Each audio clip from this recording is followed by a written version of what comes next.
Good morning everybody, and a very warm welcome to Trent Bridge Live for round 2 in this year's Rothesay County Championship, where we welcome Essex to Trent Bridge over this weekend. Now, following on from game week 1, Nottinghamshire will be looking to continue that good form and good result which saw them pick up a victory against Durham, and from Essex point of view, well, they come here after drawing against Surrey at home. Now, of course, today is day 1, which means the toss has taken place with the umpires and the two captains, and it was Essex that have won that toss and they have elected to have a bowl. So the Nottinghamshire openers will be coming down the steps very shortly. But who are those Nottinghamshire openers? Well, let's tell you now about the Nottinghamshire selected 11 for this fixture.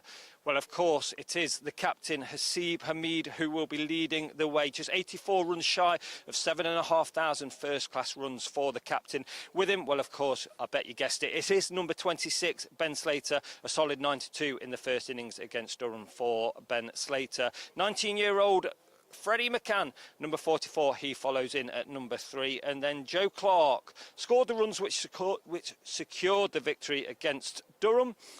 Number 30, Jack Haynes, is just 10 more runs needed for 3,000 first-class runs for Jack. And then this man, he flew in this week to start his second season with Notts. It's number 97, Kyle Verena. Wearing number 8, Lyndon James, looking to reach 3,000 runs this season is Lyndon. And of course, he started very well against Durham in that as well. Number 16, Brett Hutton, comes in for Josh Tong to make his first start this season. Then what a debut for this man. Fergus O'Neill wears number 11. He got a fifer against Durham in the last fixture. Number 7, Farhan Ahmed, is next. A couple of wickets against Durham for him. And then finally, last but by no means least, it is number 18, Dylan Pennington. So they are the 11 players selected for this fixture. And now, as I said at the start of the programme, it was a very positive result and performance for Notts against Durham. So let's take a look at the Division 1 table. Very early doors, but obviously a very positive start from Notts' point of view. Just obviously we're struggling there with a bit of technical difficulties, but I can tell you that Notts are top of Division 1 at the moment with 22 points. As I say, Essex, they had a draw against Surrey, a lot of runs scored in that fixture, but so they took, I believe it was 16 points, or no, 14 points, sorry, from that fixture. So they're about 4th victory. So that does mean that Hasib Hamid and Ben Slater will be making their way down the steps very shortly. 96 overs scheduled for today, with play due to start at 11 o'clock. Now, I'm about to hand you over to two men. They're very stylish, these two men. Battle of the Blazers, these two. They love a blazer. It's the double D. It is Don Topley and the one and only Dave Bracegirdle. Over to you, Double D. Very good morning, everybody. Welcome to Trent Bridge. Like last week, the weather behaving itself in the East Midlands. Warm and sunny in the low 20s. Centigrade, what's that, low 70s I think, Fahrenheit. Thank you to Aaron, as always, Aaron Lord, setting the day up on Trent Bridge Live. Those of you that follow on the pictures, those of you that are just joining us for the first time via the BBC Sport website or app, listening to us, you're also very welcome. I can tell you we've had the toss here at Trent Bridge, happened half an hour or so ago, and it was won by the visiting captain, Tom Westley, who decided he wanted to try and get as many wickets as he can on the opening day. You need 20 wickets, of course, to win one of these county championship matches, and Tom Westley has asked Notts to bat first, so it will be Hasib Hamid and Ben Slater. Notts have made 2 changes. Kyle Verena's here, the South African wicket-keeper. Frustratingly had to watch it rain last week in South Africa as the Western Province domestic season came to an end. He's here, comes into the side, Brett Hutton into the side, the 2 to miss out. Matthew Montgomery perhaps a little unlucky, he makes way, and also we know Josh Tong. We knew last week that Josh Tong is going to be on a diet of play one, miss one, play one, miss one, until the ECB say otherwise. He was out of the game, of course, missed all of 2024. I think it's not wrong to say he effectively transformed the game on Monday. Whether Notts miss him in this game remains to be seen. One thing we do know is Brett Hutton won't let the side down. Here come the umpires, Hartley and Milnes. A very good morning to you. I'm Dave Bracegirdle from BBC Radio Nottingham. To my right, resplendent in pink, it's the the Bard of Essex. Lovely once again to be reunited with the man who, the last time he was here, commentated on a Sam Cooke hat-trick. I guess Essex supporters will be hoping he's going to be able to do something similar this week. It's the one and only Don Topley. A very good morning, sir. A very good morning to you, Dave, and it's a pleasure to be at Trent Bridge, a pleasure to be with you, and it's a pleasure to be in bright sunshine here at Trent Bridge. And Essex won the toss, and just to confirm that their side is exactly the same as played against Surrey last week. So Walter, Allison, Wesley, Cox, Mitchley, Pepper, Thane, Harmer, Snater, Cook and Porter. And after fielding for 227 overs in the two innings, I'm pleased to say that the bowlers are all up and raring to go. And I have to disappear for an update. Well, more from Don in just a moment. He's going to speak to the good folk in the southeast. Jamie Porter is going to get things underway. Number 44. As we were saying last week, it's suddenly become very, very popular. And Jamie Porter's had that number for a good many years. Freddie McCann, the young Notts batter, doing at number 3. He has number 44, but both sides now have a 44. Lewis Hamilton's number, amongst others. And we're going to get underway with the bowling from the Radcliffe Road end. For Essex supporters, or those of you who weren't with us last week and unaware, the players' dressing rooms are now at the Radcliffe Road end, or for this season. The famous old Trent Bridge pavilion at the far end is hidden from view, tarpaulins up, there's scaffolding there in between matches, lots of work going on, lots of development over the course of 2025. So here we go, first ball of the match. Porter comes in to bowl to Asiba Mead, and the first ball just angled down into the gully, and there's no run. Asiba Mead, the Notts captain, 28 years of age now. He's closing in on 7,500 first-class runs. This is his 133rd first-class match, made his Nottinghamshire debut in the COVID summer of 2020. He's the captain now. He's played 9 previous matches against Essex. Last year he got a century at Chelmsford. That was his first ton against Essex. Right-hander, he's on strike and just lunges forward and pushes this back to Porter. Last week here against Durham, the captain scored 27 in the first innings and was there at the end, 39 not out, as Notts pulled off that 8-wicket victory over Durham. So 66 runs in the match for once out, so that's a pleasing start to his season, sort of statistically, so to speak. But I think more importantly, Hamid, pleased for the side to get off to a win. Porter, right-hander, lithe and accurate pulls on the off stump, and again it's angled down into the gully. 3 slips, gully, point, mid-off, mid-on, mid-wicket, and a long leg. We're playing, again for those of you who are just listening to us, can't see the pictures, we're playing towards the Fox Road side of the ground as we look from our commentary position, the Radcliffe Road stand. High up in the gods, we have to look to our left, and we'll see Porter coming in and bowling to Hamid, who drops it on the leg side, and there's no run. Our 2 umpires, 2 of the senior gentlemen on the officiating panel. David Milnes is at the bowler's end, and at square leg Peter Hartley. They've both seen an awful lot of cricket matches in their illustrious careers. Both former members of the Fast Bowling Union. It's 4 dots to begin with, the start of this one, Division 1 game.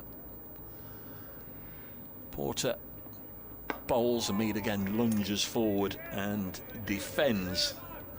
I'm told, so I don't have to look it up myself, I'm told that play is going on everywhere else in the country, and that 7 of the 9 winning captains have inserted. So it's Durham batting against Warwickshire at Chesterley Street. We know Notts have been put in here. Surrey batting at home to Hampshire. Sussex batting at home to Somerset.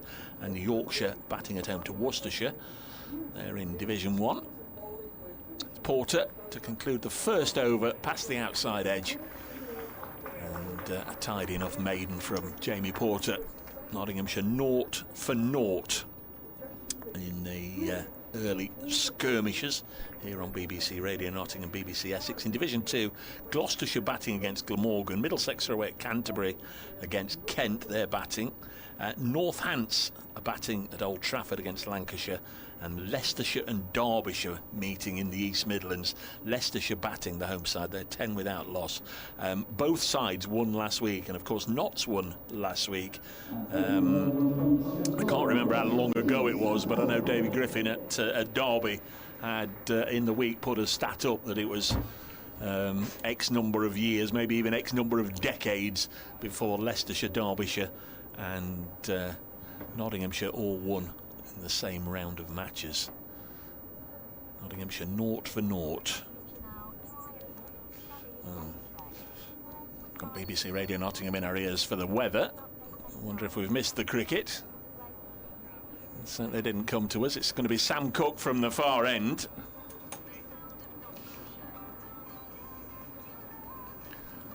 Cook going to bowl round the wicket to the left-handed Ben Slater. He bowls now, and this is pushed into the offside.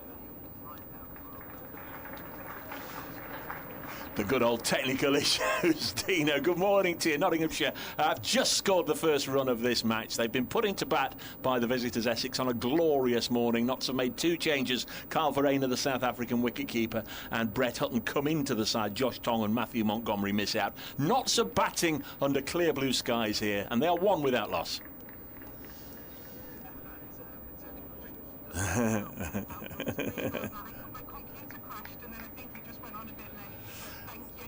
Okay, update for BBC Radio Nottingham. Here's Sam Cook in again, and bowls to him. He pushes it onto the offside, and whilst all that was going on, the trusted Don has returned from his exploits next door. Quiet start, but Notts up and running. Yeah, absolutely. I thought Porter bowled a good over. I just thought from this end, we're high up actually. It's sort of behind the slips, but not quite in line. But I thought there was a little bit of bounce from this. What end do we call this? This now? is the Radcliffe Road end. The Radcliffe Road end. Yeah. There's Sam Cook. I might as well finish this over now, Don, and you do the next over. I can tell our listeners, I've just gone through play everywhere and who was batting. First wicket to go down, the side that were here a week ago, Durham, they are 0-1. Ethan Bamber, who's moved from Middlesex to Warwickshire, has bowled Alex Lees, the Durham skipper. They are 0-1 at Chesterley Street. We'll periodically dip in and out the county scores, but there you are. We're underway in all 9 matches, which is a very nice thing indeed. Dave Bracegirdle and Don Toplin looking out from our spot in the Erie at the top of the Radcliffe Road stand as the Notts captain Hamid turns it on the leg side. So now we've got the Essex slips with their backs to me. We can confirm that tall Paul Walter, who opened last week, he's doing a good job as opener at the moment. Is at first slip. Simon Harmer slightly in front of him at second slip, and Matt Critchley, very much known in these parts, is at third, and then Noah Fain is in the gully. There's Cook, past umpire Hartley, bowls now, and Hamid turns this into the gully, and there's no run. Cook has arrived at Trent Bridge, and he will have firmly in his memory his hat-trick last year. Yeah, he got a hat-trick in the first innings and 4 wickets, and then a 6 for in the second. So I think he took his hat-trick ball home and his 5 for ball home. That's not a bad week. And of course, that was the first match of last season, wasn't it? So he was up and running, 10 wickets. Essex top of the table at that stage. With a Kookaburra ball. Indeed. This is punched on the bounce to mid-off, the end of Sam Cook's over. Notts have 1 run. Ben Slater scored. He's only faced 1 ball. The other 11 balls have been Asiba Mead dots. Lovely morning. Nottinghamshire put into bat after 2 overs, a 1 without loss. Just looking after 2 overs, and I witnessed from the next door box giving the BBC Essex update, Porter bowled a decent over, and I thought there was just a little bit of bounce there, and the way the ball hit the bats, it seemed to hit quite high on the splice and made a slightly different noise. Most of the deliveries, I think it was 5 of the 6 he made, the batsman played it. Yeah. And then there was a play and a miss. But Porter's going to return now, moving away from us from the Radcliffe road end, shining the ball, but it is pretty rock solid as it is. It's only 2 overs old. In he goes, away from us, past the umpire, round the wicket to the left-handed Slater, then he's got him! First ball of that second over, an LBW appeal that has been adjudged close to the extent that the umpire has given it, and Porter has struck with the first ball of his second over. Nottinghamshire 1 for 1. Bowling from round the wicket, Don. I've not seen the replay yet. There was minimal foot movement, or seemed to be, from Ben Slater. It just seemed to be a ball that got past the forward lunge and struck him on the pad. We're going to... He does bowl straight. He's bowling around the wicket and probably hitting leg stump at best. The umpire's given it, and Essex have made a punch in the 3rd over of the morning, and Porter's the man. Well, he's bowled well in the 7 balls he's bowled, but he's got an LBW. Yeah. The umpires today, ladies and gentlemen, are Peter Hartley, an all-rounder that played at I think it was Yorkshire and Leicestershire, and David Milnes, who played at Leicestershire and indeed Nottinghamshire. Yeah. 2 sort of bowlers. Peter Hartley was a genuine all-rounder, certainly his days at Yorkshire, and they would have played together, the 2 umpires, for a number of seasons. Called him Daisy, didn't they, in his playing days, Peter Hartley? Some days he did and some days he didn't. I think I've been given that nugget. Here's Freddie McCann, like the bowler. No, never seen him. I was just talking about number 44, which is suddenly in vogue. They'll both be wearing number 44. Young Dasher made 79 last week, 2 centuries last season when he came into the side, and that got him a winter away with the England Lions, and he played for the Lions. So fledgling start of his career, but great optimism that he's going to have a really top-notch career. Another left-hander, and so Porter stays around the wicket. It's an interesting tactic around the wicket for bowlers. Back in the 80s and 90s, I would suggest you sort of went to it late in the day, where today they go around the wicket straight away to a left-hander. McCann facing Porter. McCann gets a bat on it, plays it out to mid-wicket. It is fielded very easily by Jordan Cox, who played beautifully last week against Surrey at Chelmsford. And Dave, I mentioned it in the quick intro just before I went off to do the update. Essex fielded for 227 overs over, well, they bowled at Surrey, they made them follow on, and that's how they tried to win the game. Porter in, bowls nice and straight, fairly full. McCann calls his partner through for a very quick single into the covers, and it's an easy single. Good cricket there from Notts. 227 overs to try and get the 20 wickets of Surrey. Yeah, from afar they didn't seem to have any choice, because it did not take until the end of the 3rd day or early on day 4 where they got the final Surrey first innings wicket, and they were still at 250, 300 or so behind, so they had to shove them in again, really. Wasn't time, was there, to do anything else? Porter in again, bowls down the leg side. The keeper Pepper dives, collects it on the leg side. Good take, rolling, and there is no run. So 227 overs. What's pleasing for the first game of the season, that Essex have a limited number of bowlers on the staff. They actually only selecting from 15 again this game, because Dean Elgar, congratulations, he's got the arrival of his twins in South Africa. As Porter comes in, bowls us a genuine good delivery that's just gone away from the bat, Nice bit of away swing as it goes through to the keeper, but play and a miss, but no run. And Shardul Thakkar has been recruited by the IPL, so he had agreed to come to Essex, and unfortunately for Essex it would have been a cracking signing. But alas, he's not here. So Essex are in the market for a fast and nasty opening bowler. Porter, in he comes, is driven, comes down the wicket there. Does Hamid, and that's the end of the second over. A successful second over for Essex, as Porter has his man. He has Slater, LBW Porter, and the fall of wicket was on 1, and that was Slater's 1, and the score remains now on 2 for 1.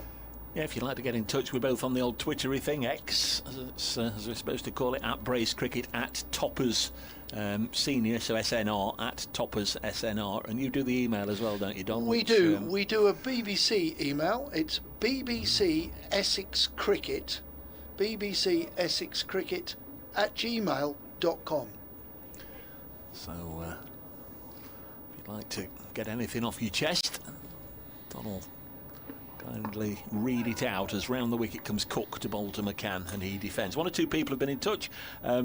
Just a 53-year-old says, welcome Don, have a great time with us at Trent Bridge. Not too great though, he says in brackets. That's just a 53-year-old. Ed Quoth the Raven says, morning, it's perfect cricket watching conditions from here in the Fox Road stand. Let's hope the cricket matches the weather.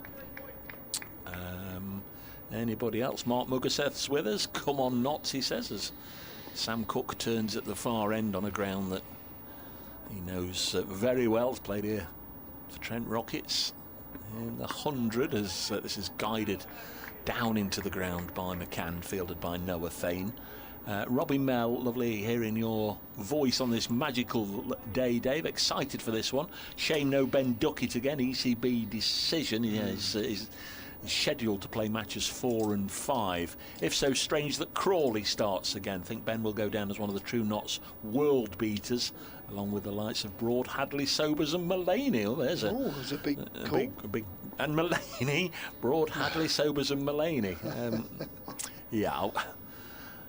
Next ball, much as we love Stephen Mullaney, this is played up to mid-on. Broad, Hadley, Sobers and Mullaney above Clive Rice. Nice one, Robbie. What do you make of the conditions allied to the fact that 7 out of 9 county captains have said we'll have a bowl first? Well, I've got an email on that straight away from Peter Willimont, who's down in the southwest. He says, I'll be interested to why Essex have chosen to field and not bat. Okay, well, we'll chat about that after the ball. 2 for 1. Freddie McCann guides this, partially parried at third slip by Critchley, and he's taken all the pace out of it. Paul Walter ambles after it, lopes off after it, and makes sure it's only 2. So Freddie McCann on to 3, not so 4 for 1. He played that really well, played with soft hands, did the left-hander, hence it went down. The comment about winning the toss here, you went out there, I didn't, and kindly sent me some pictures. From up here, it looks a bit green in places, but I suspect when you get out there, it doesn't look as green as it does from here. It doesn't. It looks like it always looks, to be honest, as Cook bowls, and little push by McCann into the offside, and there's no run. Stephen Mullaney is with us. 4 legends, I agree. Well, Robbie Mell is your man, Stephen. Yeah. I think Ben Duckett will go down as one of the true Notts legends, along with the likes of Broad, Hadley, Sobers and Mullaney. I like it. Good morning, Mr. Mullaney. Yes, hope you're well, and hope you're looking after the youngsters. Very nice indeed. You never know who's listening to it here. 4 for 1. Next ball is past the outside edge and through to the keeper. I'm always indebted to Stephen Mullaney, as he very well knows, because when young Farhan came into the team, he gave me some elocution lessons, which I've saved, and I love playing this. It's Farhan, not Farron. There we are. If you want to know how to pronounce the young Notts spinner. It's Farhan, not Farron. They're indebted to Stephen as always for that. Lovely. It's fun. 4 for 1 after 4 overs. Asiba Mead, 14 ball, not out at the moment, but he's on strike, and here's Don Topley.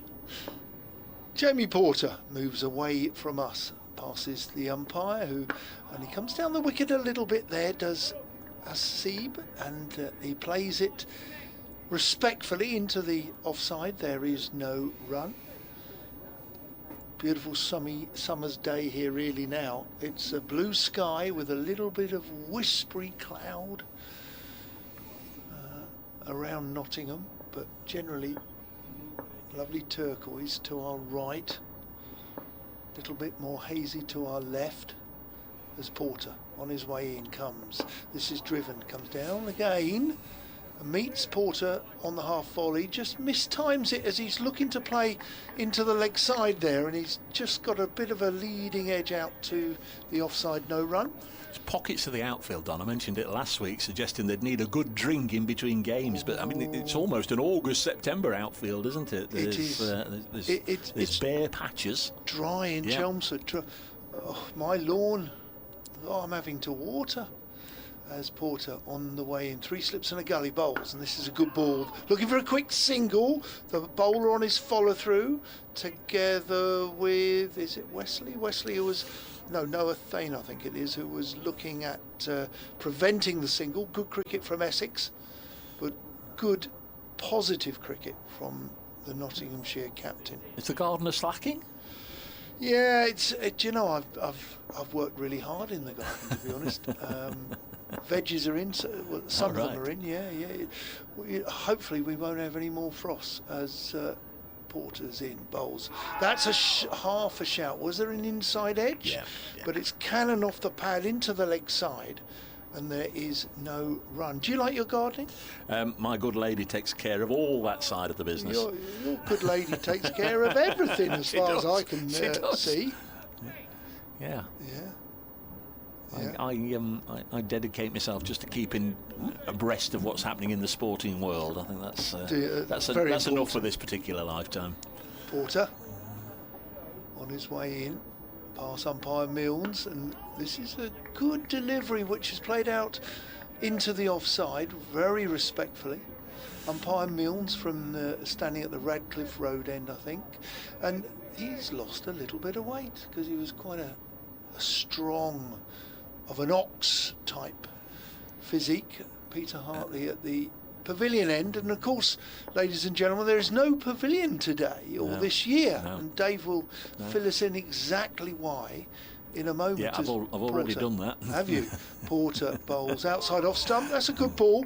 It's just held its line and come back as it's gone to the keeper Pepper to conclude another good over. I would say Essex have bowled rather nicely after 4 overs. Yeah, they're not going to give a deal away, are they? This pair. I guess the issue generally with the Essex attack is for the likes of Shane Snater and Noah Thane, the 3rd and 4th seamer. I know Noah Thane is maybe going to be classed as the 5th member of the bowling union because of course Simon Harmer will bowl so many overs, but it's a lot to live up to, isn't it? Cook and Porter getting you off to a steady start in the first hour of a match, and then the change bowlers have really got to try and reinforce that. 4 for 1 Nottinghamshire under lovely blue skies. Next ball is pushed out to point, and there's no run. So Freddie McCann on strike. He's 20 actually next week. This is just his 8th first-class game already. 2 centuries, including a magnificent 154 last year against Surrey. Played in Sydney against Australia A for the Lions in January. Made 79 and 15 last week against Durham in the opening match of the season. Strange dismissal in the second innings. I think it hit a boot and bobbed up to short leg. 4 for 1 as he steers this into the gully. Noah Thane dives to his left, and there's no run. I've not seen him in the flesh yet, so I'm really interested to watch him, how he plays these Essex boys. You mentioned these Essex boys, the bowlers here today. these two in particular are probably the straightest of all the bowlers in county cricket. They don't bowl full stump line, fifth stump line, swinging it away. They like to attack the timbers, and that is their reputation. They bowl straighter than anyone else. Freddie McCann has 3. Sam Cook bowls. This one's wide enough, just as Don says. That one wasn't at the timbers. It wasn't far away, but he was able to leave it alone. And as you know, every time we see Essex, I say it, and I'm sure Don sick of saying it. Both Porter and Cook, I think, particularly unlucky not to have at least have had a little dip into international cricket in their careers. I suggested that I thought Sam would make international honours last year, and I'll say it again. Unfortunately, I was wrong last year, but I think he is deserving.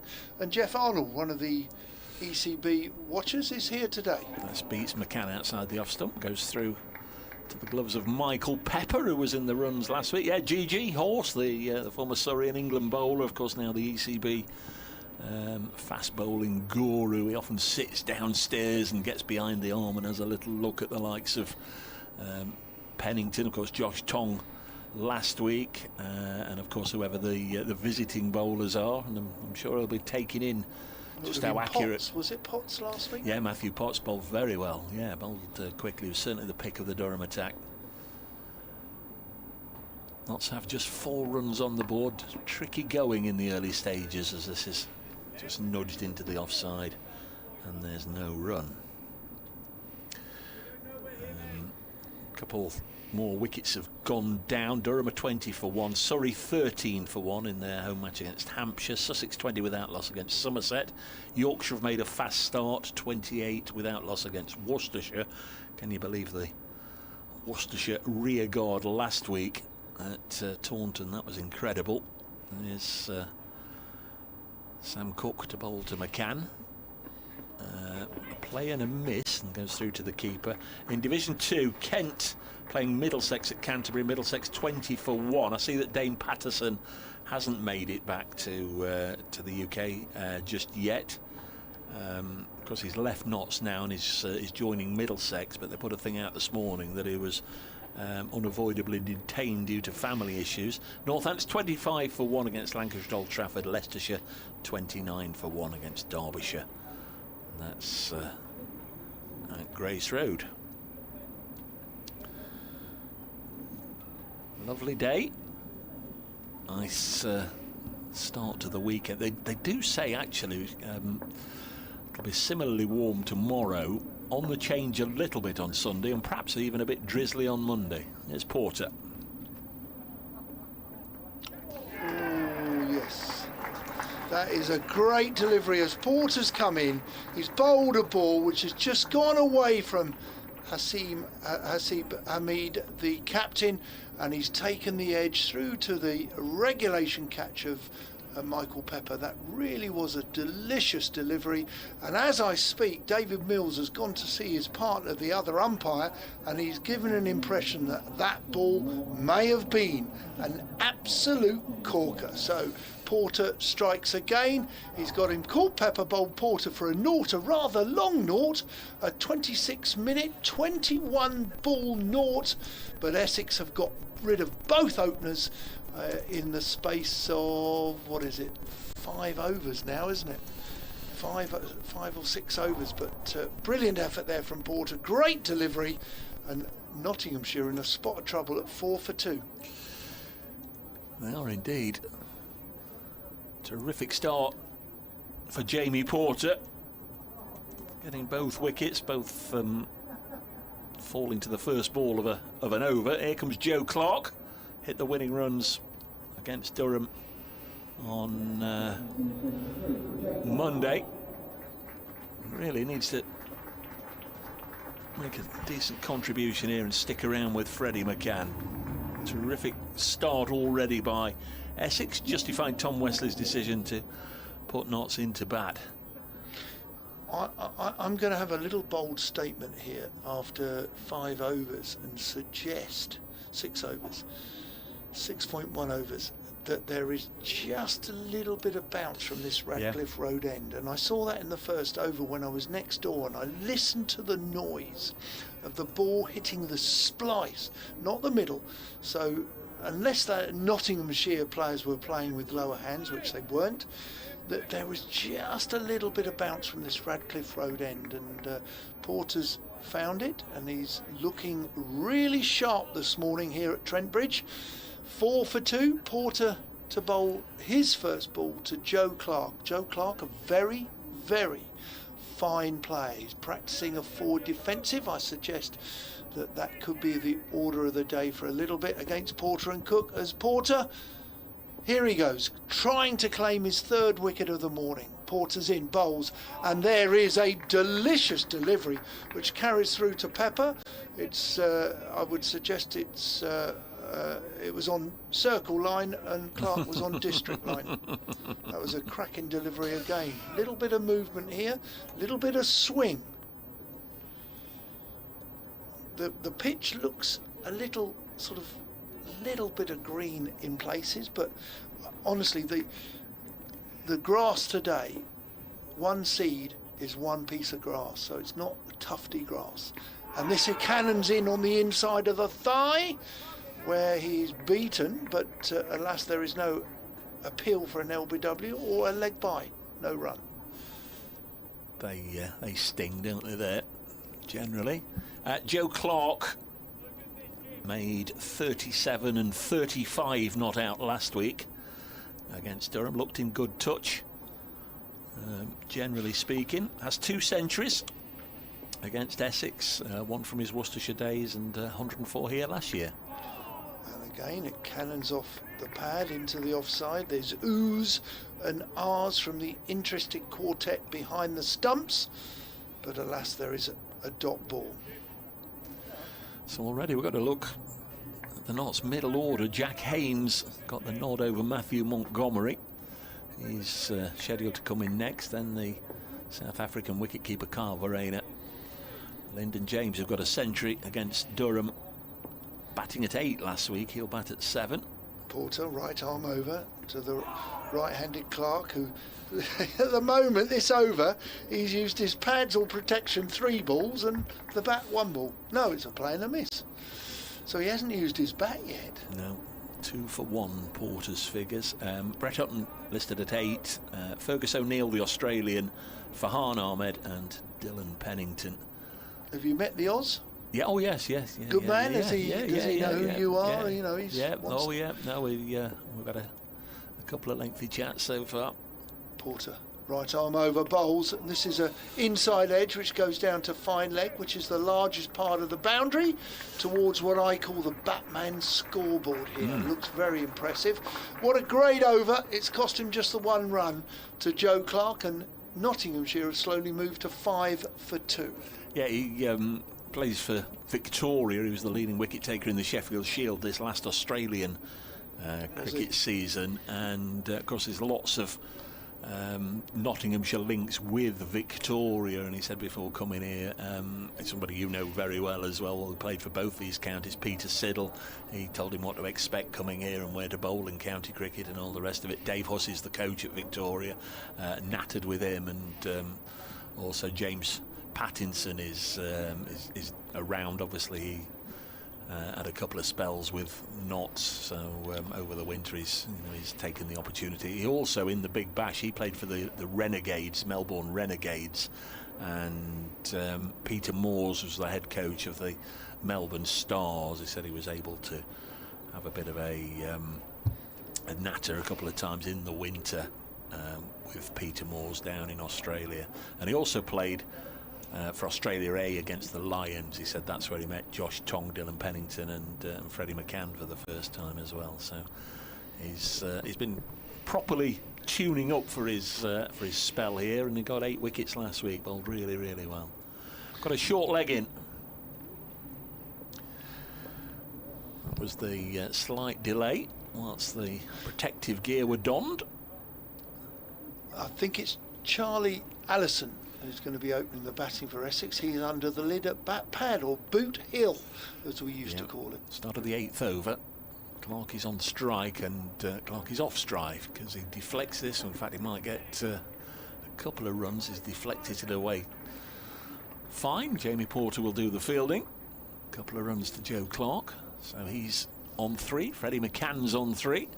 Not 7 for 2 if you're just joining us. Wretched start from the home side, put in by Tom Wesley, who won the toss. Ben Slater, LBW, Jamie Porter for 1. And Asiba Mead caught Pepper, the wicket keeper, bowled Porter without scoring. So the openers both back in the hutch. The luxury hospitality box, which we're calling the hutch downstairs. As this one beats Clark, goes through to Pepper, keeps low. Pepper amongst the runs last week, as was Paul Walter and Matt Critchley. Walter made 95, deserving of 100, and then there was a special 100 from Cox, but then there was an outstanding knock by Pepper and Critchley. Critchley was the sort of, it's difficult to have a 4-day man of the match, but nonetheless he was presented with his corporate gift. This one beats Clark, just nips away from Sam Cook. Tony T asking if I had any idea what Mike Carter was up to. I haven't. Tony, no, sorry. Rob Crocker, morning, Dave. Are you doubling up today? Going to Meadow Lane tonight? Yeah, I'll go down and have a little look. Might even tempt Don to come and have a look at some proper footy this evening. Notts County versus Salford. Is that right? It is tonight, yes. One of the oldest football grounds in the world. Not 7 for 2. That's Cook. Bowls and beats Clark. He's putting the ball in good channels, as you'd expect here. Sam Cook, this is very tricky indeed for the Notts players. Have you been to Meadow Lane before? No, driven past it many a time. So I'm part of life's rich tapestry. What's the capacity of the ground there? With the current restrictions, 16,000 is the most. They've had that a couple of times in the last 2 or 3 years when there's been ticket offers on. Cook's imploring the umpire to give this out. I wonder if there was an inside edge which saved Joe Clark, but he was deep in his crease. There wasn't a lot of movement from Clark getting forward there, and Sam Cook clearly felt that was out, and he had a lot of support from those behind the wicket and indeed those at the side of the wicket. They were imploring, weren't they?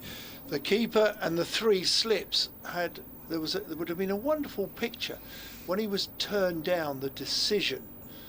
Pepper, Walter, Harmer and Critchley all stood there with their hands on their heads as if they couldn't believe it, but the umpire did give it not out. Great picture, that.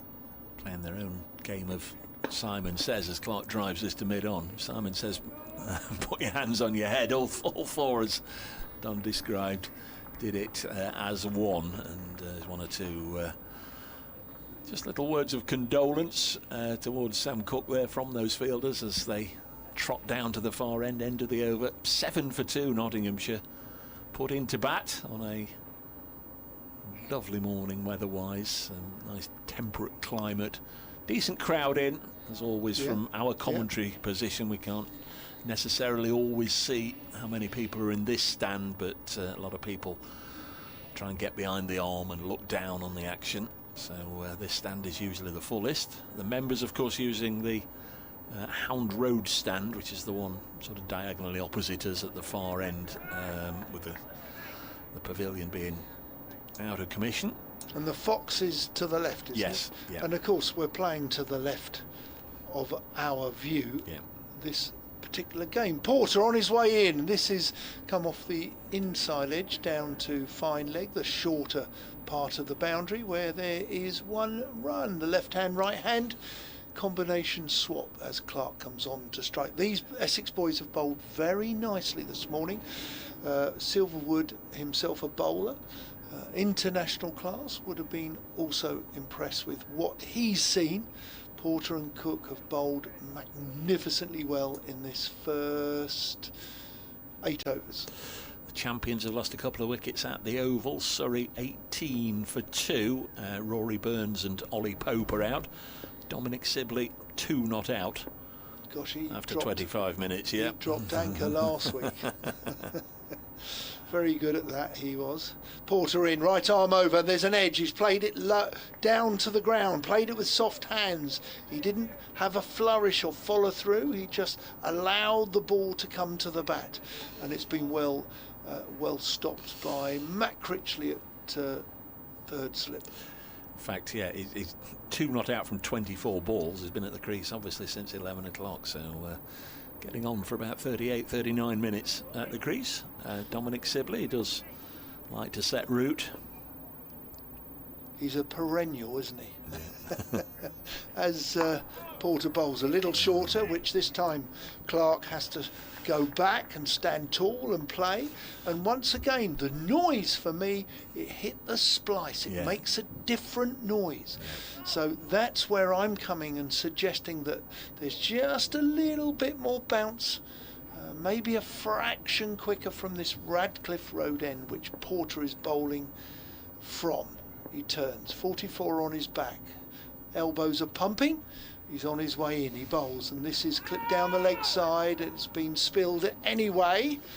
I think it was Walter was interested in a leg side catch, but Pepper didn't catch it cleanly, so it's ballooned onto the floor. There is no leg by or run or anything, simply a dot ball. Last year there was no real warning as to what was to happen on the last day. Essex batted just on the first day, got 253. Notts had a lead, they made 293. Porter at the crease, bowls. That's a good delivery that's cut the batsman in half. As the ball's nipped back, he's shaped up to play, and it's got so close to him that he's missed it. It's gone, and he's missed the stumps as well. It's gone above the stumps through to the keeper. Great bit of bowling there from Jamie Porter. Essex in their second innings here last year got 374, so there were 350 or so. A tall order for Notts to chase on the last day, but they were bundled over for just 80 with Sam Cook 6 for 14. Porter outside off stump goes wide. At this time the batsman is very happy to leave it alone. He shoulders arms and it goes through to complete the over. Nottinghamshire 8 for 2.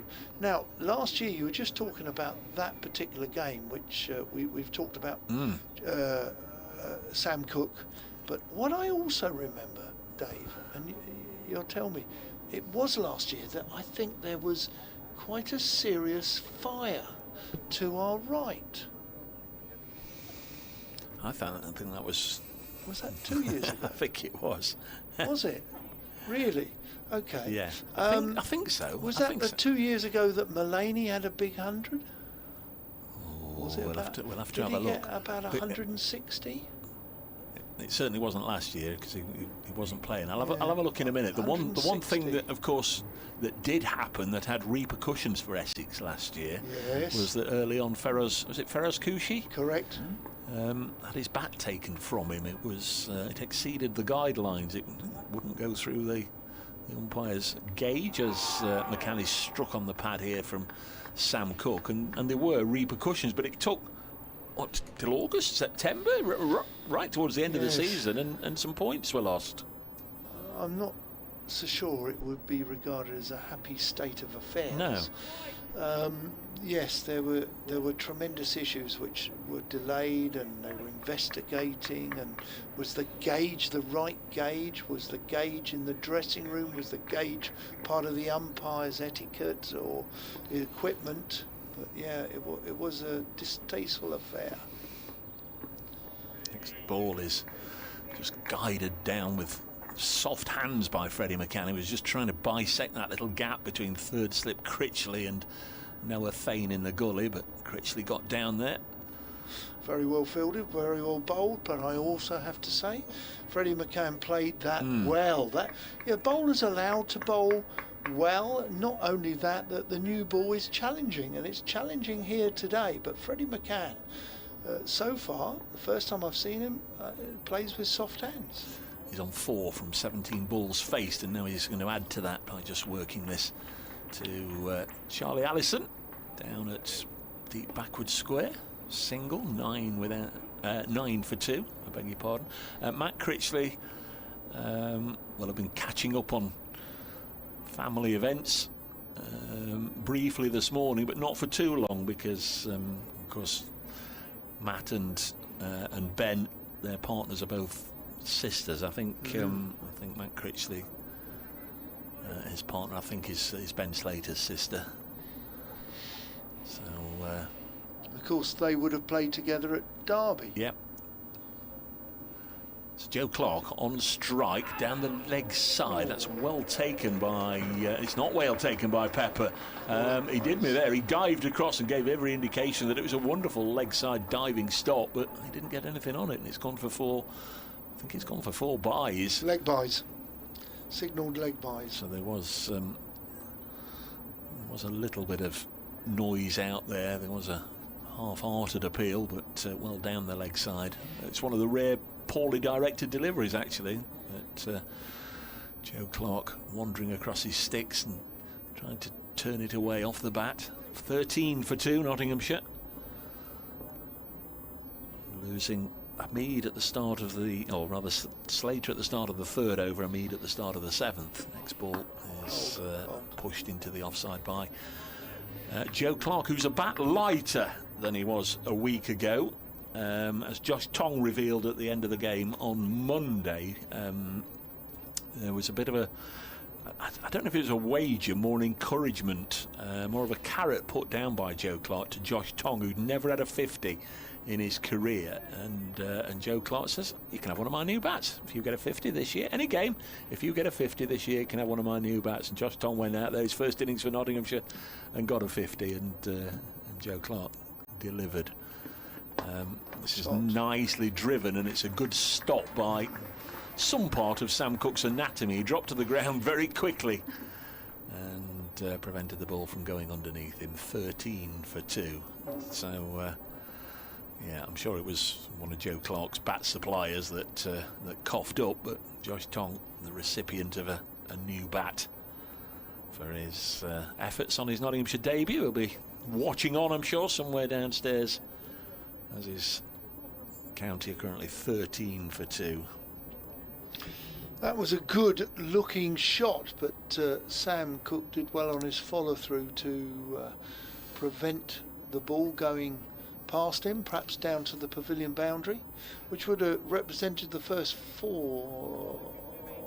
No, we've had the 4 leg buys, but the first scoring shot off the bat. It was a tremendous shot from Joe Clark, but it's Freddie McCann who's facing Porter around the wicket for a new over. This played into the offside. There is no cover. There's a backward point, but no cover, so they call each other through for the single, quick single. Sensible cricket there. Nigel King has done exactly what you asked. He's taken the trouble to go back and have a little look at the live feed at the stream, and he's taken a photo of the Simon Says moment. Thank you, Nigel. And you have to be careful what you say, Don, because Frederick Mason, the oldest football club in the world is Sheffield FC. The oldest football ground is Sandygate, home of Hallam FC in Sheffield. Meadow Lane, the oldest football league ground. He says, but that all needs checking. Thank you, Fred. Thank you. 14 for 2. Porter shining the ball, throwing it from left hand to right hand. Yeah, he's ready. He's brought a leg slip in, Don, for this ball. He has. Forward short leg and a leg slip. Plenty of spare space in the outfield, and that is a gorgeous delivery, played off the back foot. Just going to suggest that Joe Clark went fishing. He went with the ball. It was a good looking ball off the back foot, and he's just gone with it and played a miss. So 3 slips a gully, a forward short leg 2 strips away, and then a leg slip. So there's plenty of acreage here for runs, but will Essex oblige and bowl opportunities? I'm not so sure they will. Porter on his way in, 3 slips awaiting. This is driven down the ground. He's come and met Porter, and he's hit it for 6. There's the first scoring shot. My word. Maybe Joe Clark has looked upon Porter as predictable. He knows where it's going to roughly be. He's come down and met it and played the most beautiful check drive, and it's sailed to the boundary, the Ratcliffe Road end for 6. What a beautiful shot, Dave Bracegirdle. Yeah, it was indeed. It's the first boundary as well. We've had the 4 leg buys, but the first time the ball has reached the ropes, and it's a 6. That was out of the coaching manual. Yeah. The check drive. It's Porter. just been changed, actually. It was on 9, and it's just gone back to 7. So whether they have just checked on that, and we missed the signalling of it. Porter in, a little bit shorter this time, stays within his crease and just comes forward. Rock solid there by Clark. Good delivery. 18 for 2. Yeah, the live stream is that I'm looking at says Joe Clark 9 not out, 20 for 2. The scoreboard where the umpires, where the scorers are, is now 18 for 2, and Clark back to 7. So I think somebody must have yelled and said, "Can you change that? It's just a 4." We're blinded actually by the balcony here, so it was 4, not 6. Porter in, bowls. This is good delivery. Looking for a single, turns it rightly down as Shane Snater, fielding at mid-on, comes in quickly on and is favoured side as a right-handed fielder. So good cricket there from Notts. I did see David Mills signal 6. Yeah, I did. Yeah. Whether there was a signal after then. Somebody questioned it. And you said somebody sent us in the photo of the 4 men with the... Yeah, they said that you, Nigel King as well, copied you in. Porter in. It's good delivery outside off stump into the vacant cover. They take 1, they look for 2, they're not going to get 2.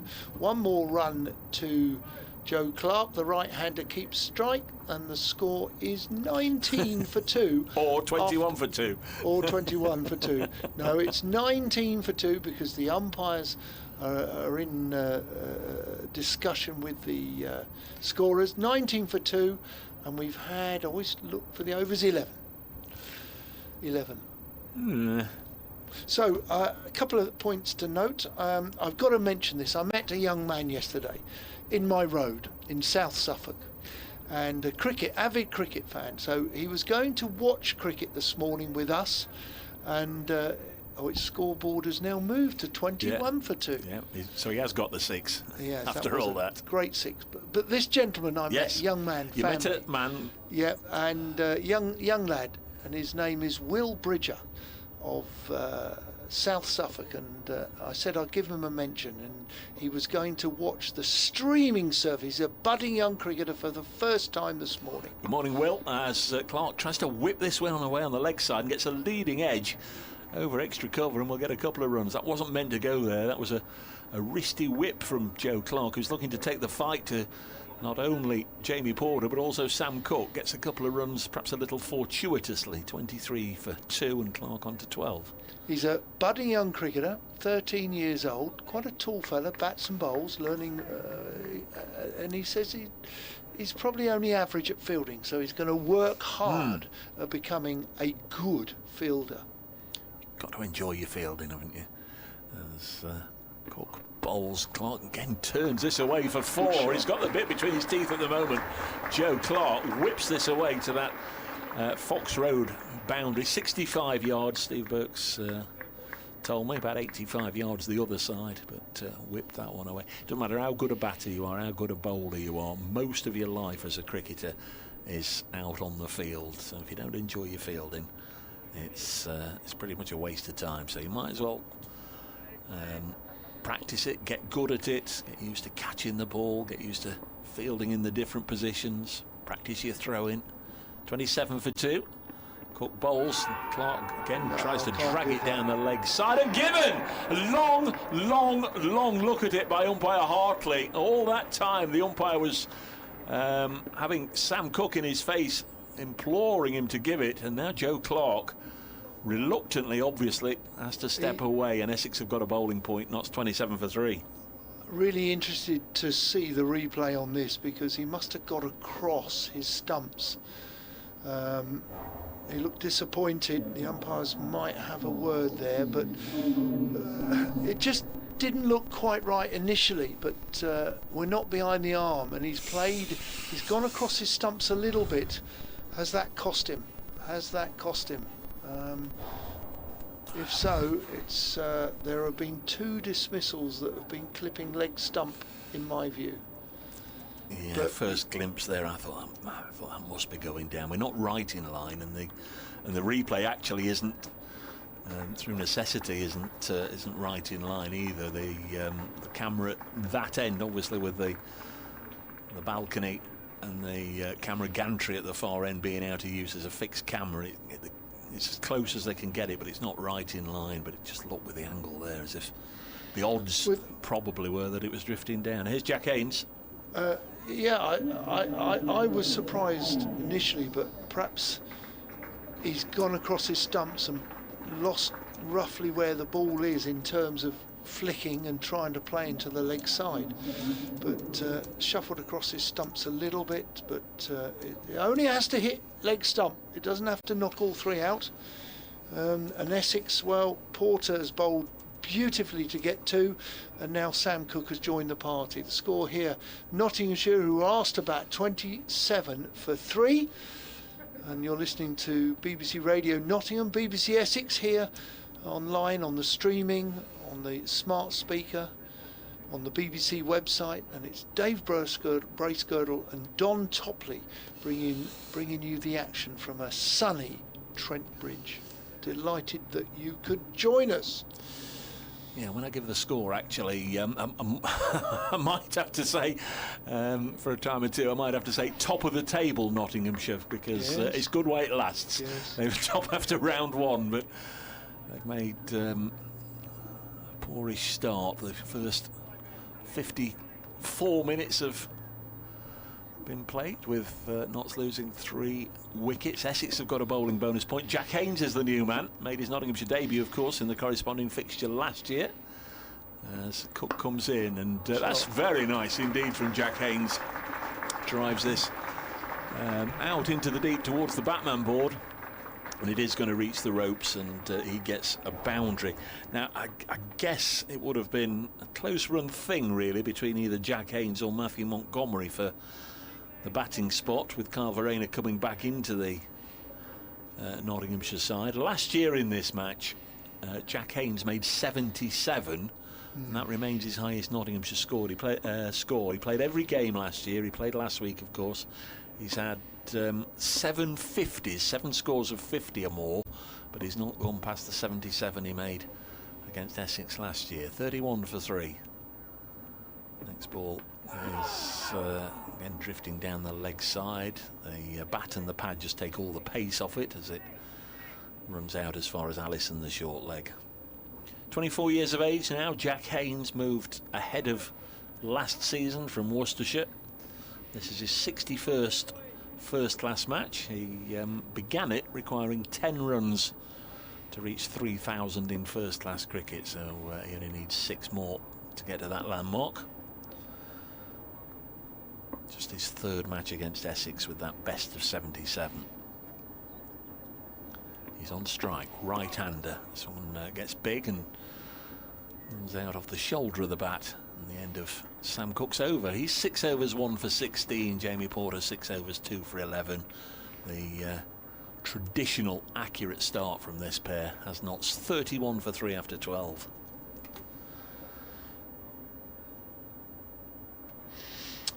Got a few emails in. I mentioned Peter Willamant.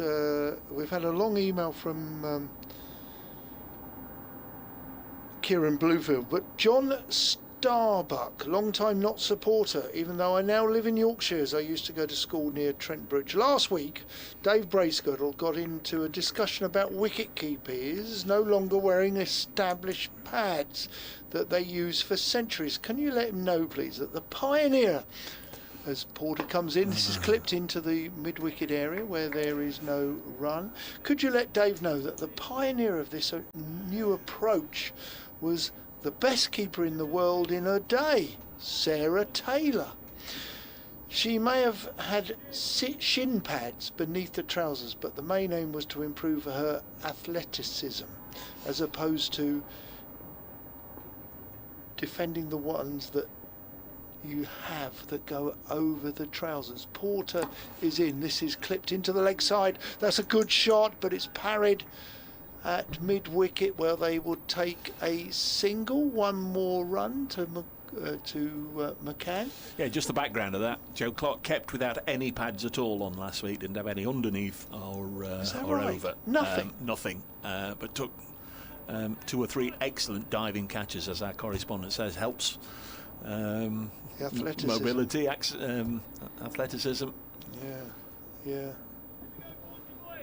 Did got one or two on the shins that scuttled, but he's okay. Porter. 3 slips in a gully, back pad in, leg slips gone. Porter bowls. It's played off the back foot into mid-on where there is no run.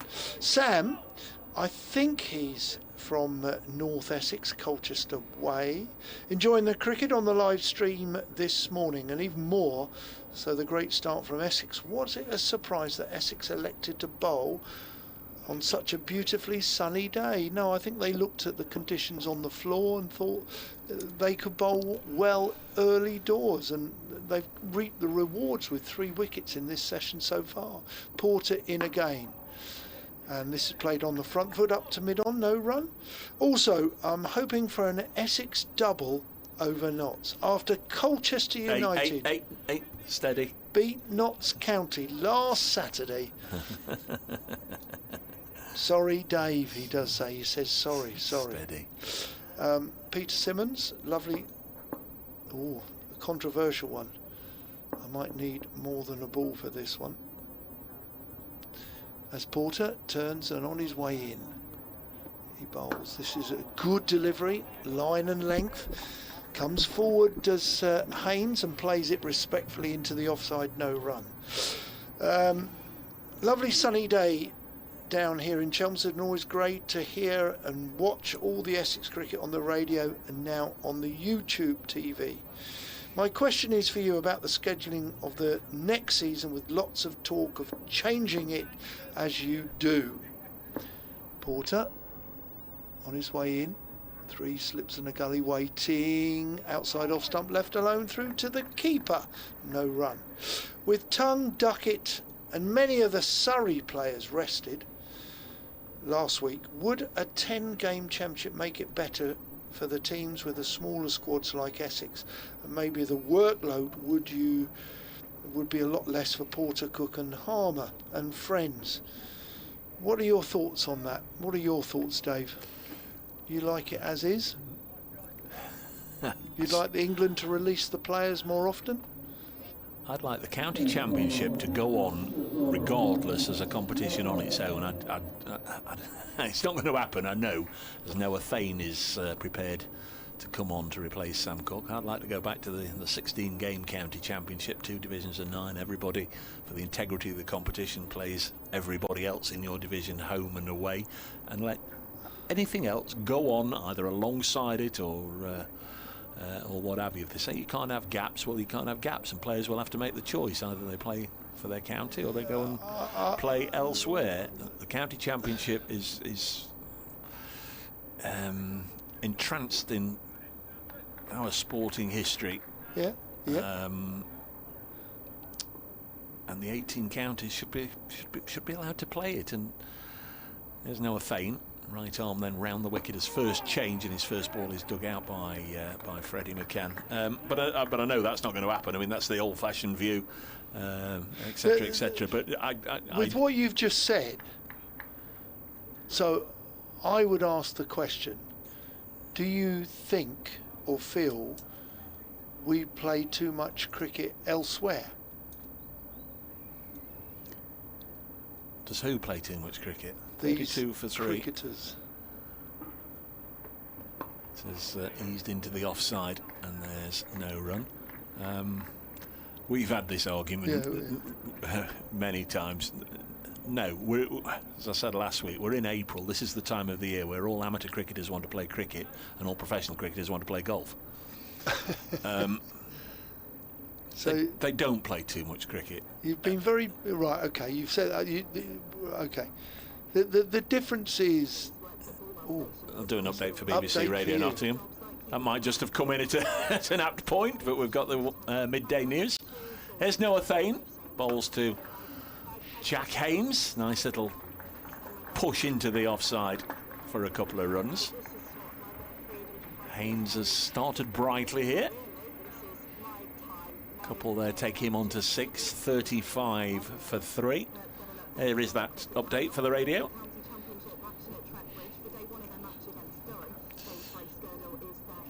It's been a tough opening hour to this match for Nottinghamshire. They lost the toss, so were asked to bat first by an accurate Essex attack that have already picked up 3 wickets. The openers went cheaply, Slater for 1 and Mead for 0. Joe Clark looked in good touch before just being given out LBW. It might have been going down the leg side, touch and go, but he was out for 16. 36 for 3.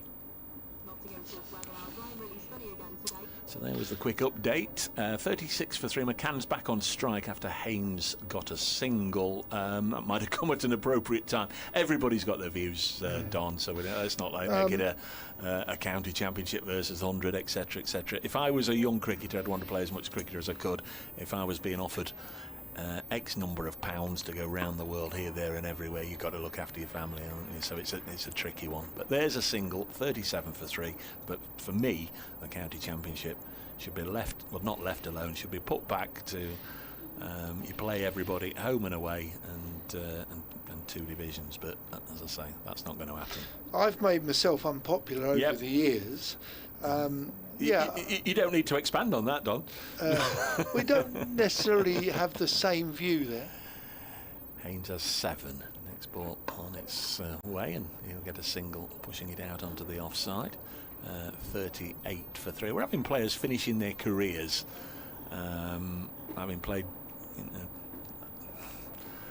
well, I don't know, 200 first-class matches, and they've been in the game for 10, 15 years. It's just, I don't know. Yeah. I don't know. The wonderful thing about it is, all right, we still, the county championship is still the blue ribbon, whatever you want to call it, the most profiled in the world, and it's still a very important arena. But I would say, and I'm being diplomatic here, obviously I have a vested interest in many respects, but what the bowlers of today are very different to what they used to be and what they're asked to do, and the different people that have the keys to the next level in their career, the S&C, the physios and whatever. The bowlers of yesteryear were bowlers first and foremost, and that's what they were. Today, the bowlers today, these young cricketers today, they are finely tuned race animals, which are very different to what the likes of Derek Pringle and Angus Fraser were. This time, it's a new bowler. We're going to see Shane Snater into the attack, and he bowls a good delivery, which clearly did a little bit because the people behind the sticks were very interested. So, yeah, what I'm trying to suggest is you don't see many of the physiques of Derek Pringle and Angus Fraser around today, because I'm not so sure you would call them athletes, where the young cricketers today, you have to be an athlete first and a cricketer second. That's my opinion. As Snater comes in, and this is played into the leg side where Jordan Cox prevents a single. Good cricket from Essex, but nonetheless a good shot. Didn't both of those play week in, week out, year in, year out, they did. Decade in, decade out? They did. They were cracking bowlers. Yeah. But they weren't asked to do what the cricketers are asked to do today. And you have to obey the people that have the keys to the next level. If you don't, you won't have a career. Maybe we've gone too far the other way with Jim First, strength and conditioning. This is played into the leg side. They look for a single. I have to say Jordan Cox did particularly well to look as if he was going for the ball. They could have got through for the single, but it was Cox who prevented the 2 Notts boys running. Do we play the 10-game season for Championship cricket, if it was 3 divisions, does fit our current schedule better? Not if it's a wet year. Eh? Not if it's a wet year and you have 2 or 3 matches lost to the weather. Never rains. Chelmsford, Nottingham. Snater bowls is played into the offside, no run. I'll remind you of that on Monday. Yeah. I have had quite a lot of correspondence, as you might expect, on the Joe Clark dismissal. I will get to them in the fullness of time, folks. Keep them coming. Snater, first over. bowled okay last week. Bowled some terrific deliveries to get wickets. As a 7-for on this ground. Yeah, I remember commentating on it. Bowls outside off stump through, slightly quicker arm. He runs in and his snap at the crease, he gets the ball a little quicker through than you expect. Rubbing the ball on his rump, tossing the ball side to side. It's in his left hand, moves it to his right hand. He turns from the Radcliffe Road end, on his way, bustling in, bowls nice and straight, respected by the right-handed Jack Haynes, plays up to mid-on. Adam's sort of comparing certain umpires with certain football referees. He says when you turn up and you know who's officiating, you generally have an idea. He's got a bit more into naming names there, which we won't. Gareth, it didn't look great, the Joe Clark LBW on the slow-mo. Pretty poor decision in my book. Surely anyone looking at that sees there's enough doubt. Snater on his way in, bowls, driven into the offside, and that is a super shot for 4, fairly full, driven nicely, and Essex just have to go and retrieve the ball from the short boundary. End of the over, 44 for 3. Did you see the D'Oliveira dismissal in the last round week, of matches? yeah. Oh, crikey.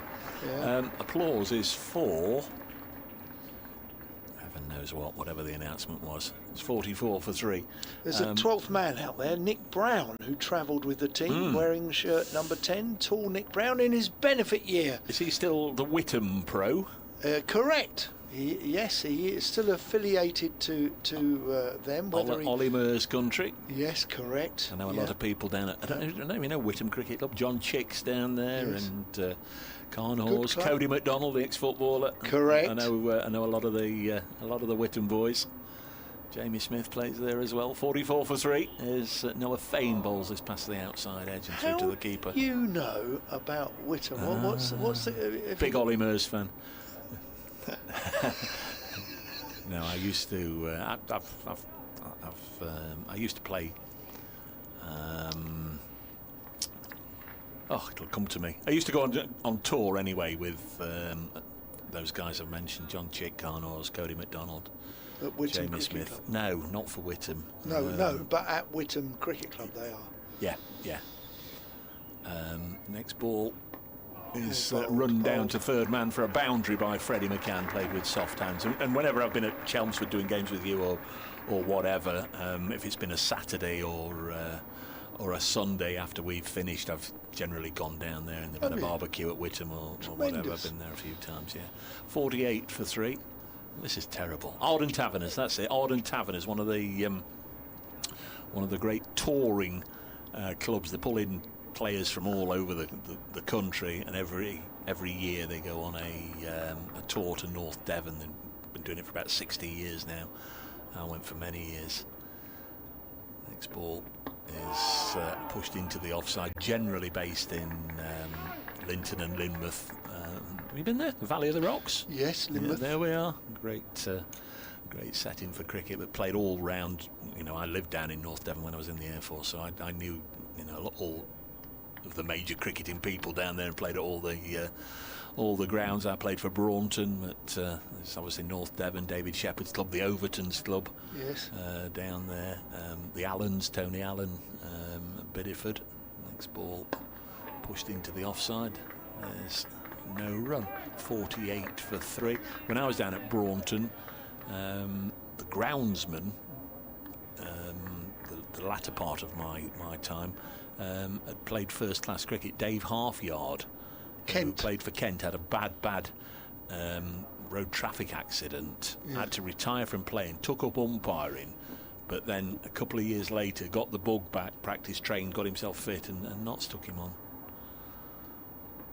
Next one played by McCann behind square on the offside. Freddie McCann will get a single with soft hands, moves on to 14, knots 49 for 3. They're a long way from extricating themselves from the position they found themselves in, but the early signs are that this partnership, these two youngsters, are just starting to starting to tuck into the change bowlers. It's what we said at 11 o'clock, wasn't it? Porter and Cook, but after Porter and Cook, everybody else has to try and match those standards. You won't have seen Noah Thane before. He's a product of the Essex pathway, played I think youth cricket at Cambridgeshire. I think I've seen him in the One Day Cup. As, Yes, this is pushed yes. into the offside, him and other talented youngsters like Robin Das. Yeah. Essex have got 4 or 5 of those batters. Let me try. Sorry, Don. Let me just quickly just try and give 1 or 2 people a mention who've sent in ages and ages ago.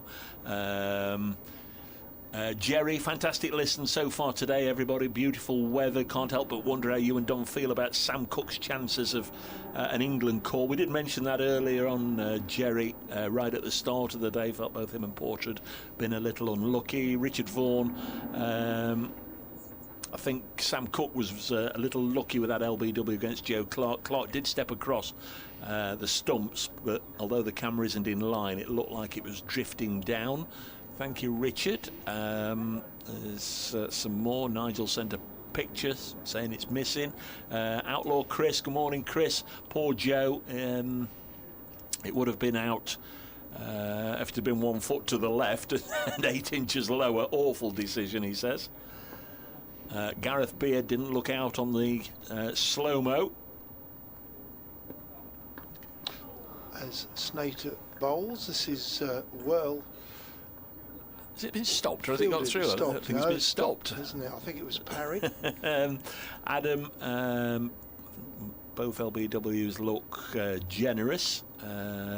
Charlie's been in touch and 1 or 2 more. I think the general feeling was that you get some days and you don't get some on others, and maybe Sam was a little fortunate and maybe Joe was a little unfortunate, or maybe it was absolutely, as the umpire suggested, out, and that's why I put his finger up. Snater in. This time there's an LBW shout, but they're not interested this time, going down perhaps. He's bowling quite straight here, and it's a decent delivery, but it's just asking the umpire, where do you think it was going? And I reckon David Milnes probably will say, just going down. Division 1, Durham 63 for 1 against Warwickshire, Surrey 88 for 2 against Hampshire, Sussex 87 for 1 against Somerset, Yorkshire 69 for 1 against Worcestershire. In comes Snater.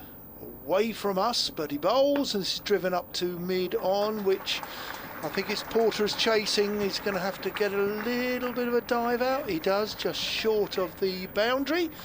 That was a good looking shot there. The score moves to 51 for 3. It was a good looking shot, that really was, down the ground, back past the bowler. The outfield is quite quick here because of the dryness, as Dave mentioned earlier. A lot of lighter patches on the outfield. It really does resemble sort of September. McCann is now facing Snater, who he drives into the offside. Cox does the fielding, throws it back to the keeper. There is no run. Reasonable crowd here. Certainly on the left-hand side, the Hound and the Fox stands. The Fox chases the Hounds. Yeah. Did you come up last night and make the journey up last night? I did, yes. Little bit longer than I expected, but no, it was quite pleasant. Got up here for 10 o'clock. Get out clubbing with the students once you Not got these here? days. As Snater bowls driven into the offside, Captain Wesley does the fielding at mid-off, no run. No, I had a busy day because I'm up here. We looked after my grandson, who's magnificent. Just great spending time with him. He's such an easy boy. 3 years old. Helped me in the garden. Created a new flower bed. We planted some bulbs and flowers as Snater bowls into the leg side. Well fielded by Jamie Porter at mid-on, who dives to his wrong side and supports his mate, the bowler Snater. So well fielded Jamie Porter. Not a bad over. 51 for 3. And not forgetting, Essex invited Nottinghamshire to bat. Yeah. Lovely conditions. Thanks to our camera crew out and about, bringing you the pictures. We've got Lewis, Lee, Spence, Barney and Shuey on duty all around Trent Bridge, and Sounds Wilson, like and Wilson, the fixed camera, anchored on the scaffolding at the pavilion. What were their as well. names again? Lewis, Lee, Spence, Barney and Shuey. Sounds like a pop group. Good morning to you. There's the fixed one. There's Wilson. I think it's a little bit of the old Tom Hanks Castaway vibes. Wilson left all on its own. Talked about that film last week against Durham. It was a volleyball, wasn't it? They eventually got to in the end, as this is played beautifully by Jack Haynes for 4 through mid-wicket. Just a nice clip. Went very quickly. Noah Fain just dropping one onto the leg stump, middle and leg, that sort of area, and Jack Haynes eager to feed. It would have been, I would imagine it would have been nip and tuck between Jack Haynes and Matthew Montgomery as to who was going to get the number 5 slot for this one. Montgomery made 75 last week and looked good and can offer that little bit of off spin, but they've gone with Jack Haynes, so they'll certainly be hoping that he can just back that faith and put in a good score here. He's going to get another one, just helping this down to long leg. There were some oohs and ahs though. Yeah, ball nipped back, I think. What's been good for Nottinghamshire is since the support bowlers of Thane and Snaith have come on, the left-hand, right-hand combination has messed up a little bit of the lines. They've either bowled a little too straight to the hips. So Essex probably would like, if possible, there's still plenty of spaces because there are 3 slips in. Thane bowling around the wicket now. Freddie McCann has 16 and nicks this along the ground. It's another good sprawling stop from Matt Critchley. That's 2 or 3 he's made in that 3rd slip position. My first time of seeing him, the first thing I can suggest about Freddie McCann is that when he's nicked it, it's gone along the floor. So it suggests to me that he's playing with soft hands, doesn't go hard at the ball. When you're defending, that's good. So that's a real huge positive, my first impression. 56 for 3. Just push this one into the offside, and the cry of wait. I hate it if a batter, if I was at the non-striker's end, if a batter didn't call. You need to know, don't you? And the other one, you get a lot in club cricket if it's hit out into the deep and somebody, instead of just being your eyes and ears, somebody yells, "Can you?" You don't want that as a call, do you? Can you? Let them know. It's a turn to mid-on. Let them know if they can make a second run or not. I'd imagine there's 1 or 2 leagues probably starting tomorrow. Might be 1 or 2 club sides still playing friendlies, but may well be 1 or 2 leagues up and down the country starting. If you're starting, or you'd like us to give a mention for your club, let us know where you are, where you're starting this weekend as the club sides get their season up and running. McCann does nick this, and this time he's going to again get it along the ground. I think it's going to be pulled back. It is. Jamie Porter's slid down there and done really well, but that's good purposeful running, and they come back for 3.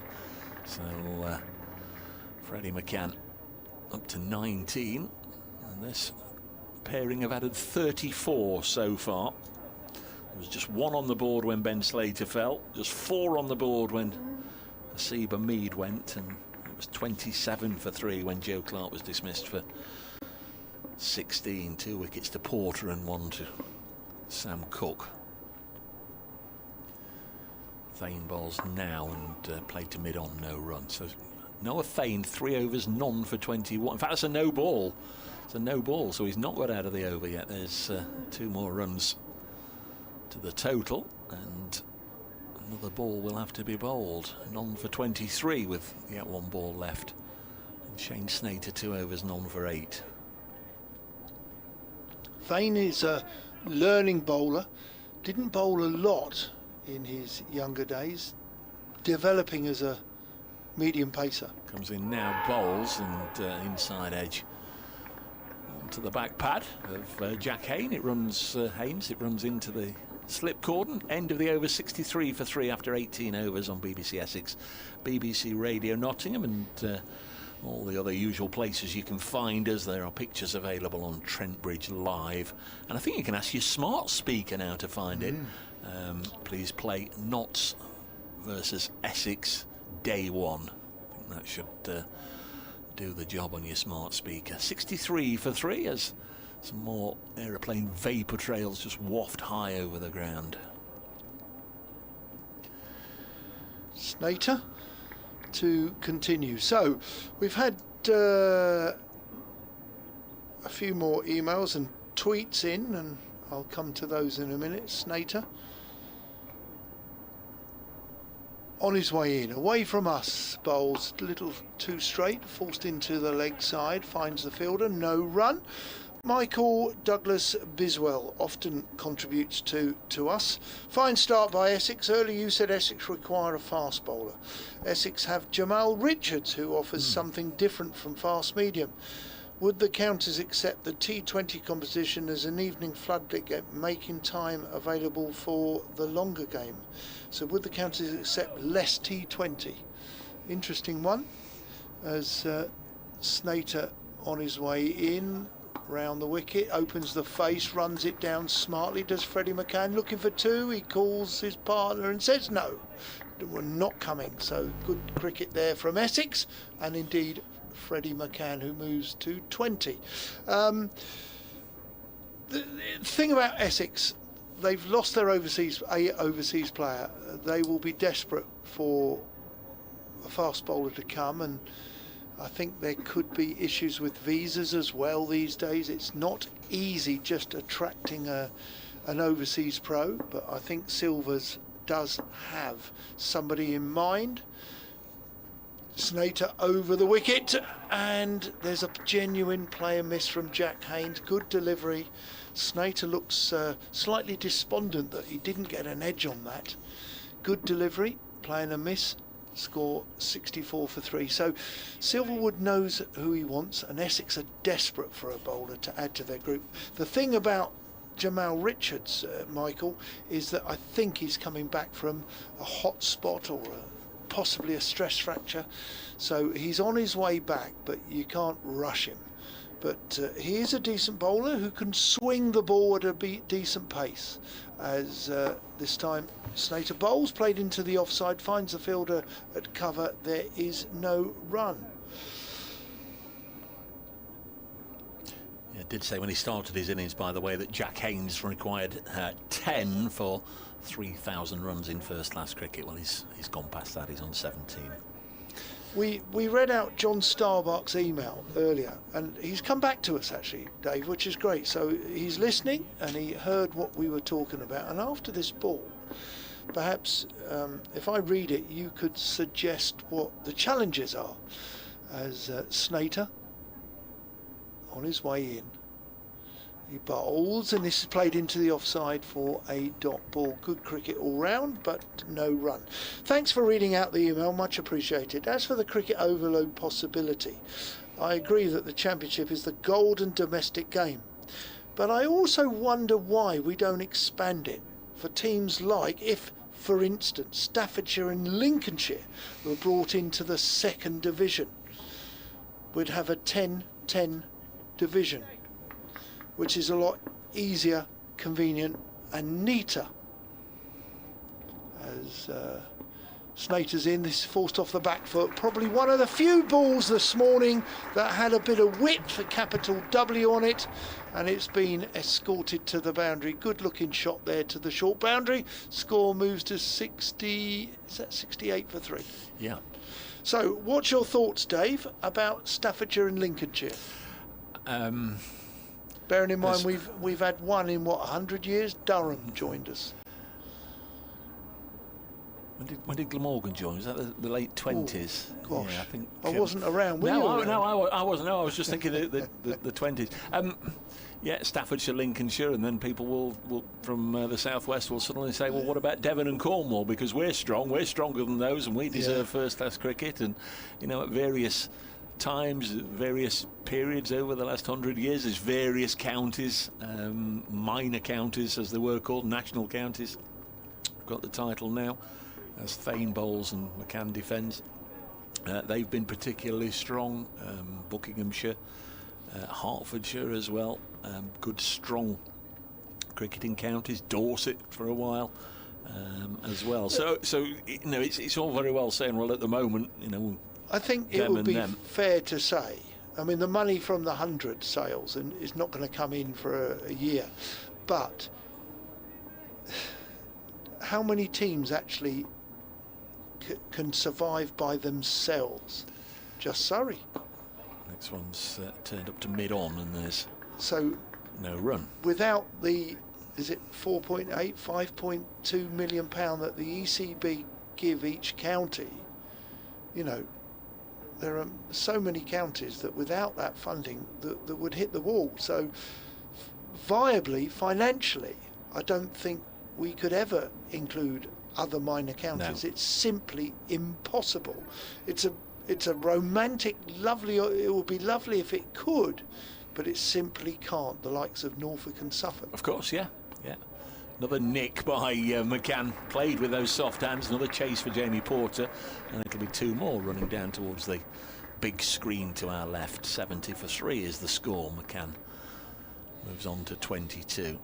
It's, in an ideal world, it would be great to open it up to new counties, but as we were saying, just cricket overload. But it won't happen. It won't happen, sadly. But I would just like to see this competition prioritised. But it seems to be one that is being pecked at all the time. We know the One Day Cup has pretty much been eradicated from most administrators' thoughts. Single taken out to Cox, 71 for 3. Just on this game, well, not on this game, the flip of what would have been this game, just a 53-year-old, looks like not so bad a break, not playing Essex at Chelmsford this year. The integrity of the competition, everybody playing, everybody home and away. Notts don't go to Chelmsford this year. Just a 53-year-old feels not so bad on the evidence this morning. They've had a break, and of course they lost heavily at Chelmsford last year. Essex did the double over Notts in 2024. 71 for 3.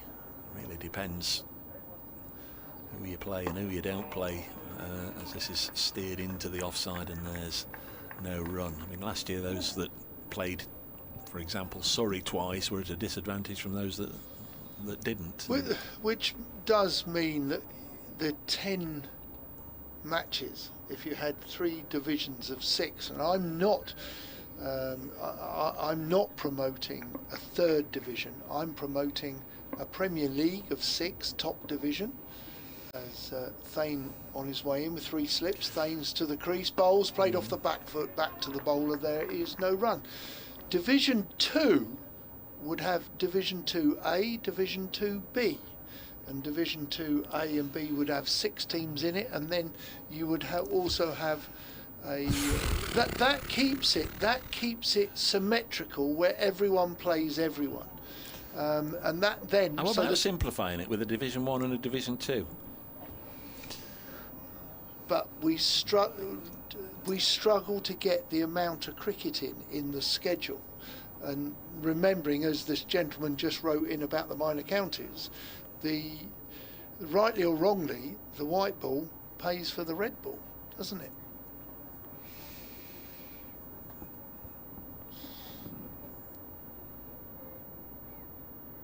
Right, a very interesting question from Andrew Appleby of Newmarket. Good morning to you. If modern day cricketers, I'll wait for Snater to finish his delivery, bowls outside, well, just on about off stump line, comes forward, does McCann, and there is no run. He asked this question, Dave, interesting one. Modern day cricketers are so much fitter than yesteryear. How come so many bowlers especially become unfit so frequently? I don't know. That's the same question. Are they as resilient? Are today's generation as resilient as the previous ones and the previous ones before that as well? This time it's driven up to Porter at mid-on. You know, we don't play in the street. We don't play as much sport. We don't even get up to turn the TV over. We don't really walk or run to school like we once did. Most families have 2 cars. Life is so much easier. Are we as resilient in society today like our predecessors? My generation as resilient as my father's generation?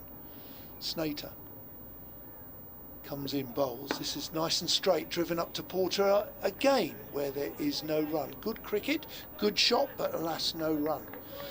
And these young cricketers, or bowlers in particular, are asked to go through hoops to become fitter, stronger, and the idea is that they try and become resilient. But I have one theory, that whereas back in the day, Franklin Stevenson's day, my day, Paul Johnson's day, Chris Broad, Tim Robinson, driven into the offside. That's going to go for runs. That's gone to the long boundary, but it is stopping, slowing up, and Cox brings it back in, and there is 3 runs. Good looking shot there, 74 for 3. Years ago we had 6 months off, or if you were Chris Broad you went on a tour for a couple of months. We had 6 months off, so we did another job. Now you've got payment for 12 months a year, and you can go and play cricket all year round if you so wish. That's an attraction. But Snater comes in outside off stump through to the keeper, no run. The other problem is, can you as a bowler, as a batsman, you can play all year, not a problem. Mentally you might get stale, but you can play all year. But as a bowler, you have to have rest. And we played so much back in the day when you were talking about 3-day, 4-day, 18 games, maybe 20. When I started my career, 24 games a season. But you had a rest in the winter. But there's opportunities to go and play properly in the winter today. There's a nick and a play and a miss through to the keeper. Essex Sounded like a nick, didn't it? It did, and Essex were about to jump for joy. Snater looks at his opponent and walks, as it's the end of the over, to collect his hat and his jumper. Good delivery, that last one. So what I'm trying to say is these lads go and play at franchises, rightly or wrongly. The point is, it's an opportunity. They can improve their lifestyle. They can earn more money, because they earn a lot more, to be honest, than their county cricket contract.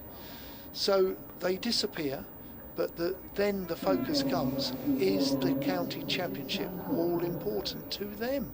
That's the harsh reality. Alex Hales, for instance, a product of here, came through minor counties, Buckinghamshire, didn't he? Yeah. And then took a decision, one of the first to take, like Jason Roy, to stop playing county cricket, just play T20 Blast. Sam Cook's back into the attack. 6 overs, 1 for 16. And his first spell from the Stuart Broad end, the pavilion end here at Trent Bridge. Bowls to Freddie McCann outside the off stump, and it goes through to the keeper. Just 2 slips now, so the catching cordon has been diminished by 1. Paul Walter at first slip, Simon Harmer at second. Matt Critchley's come out of the slip cordon.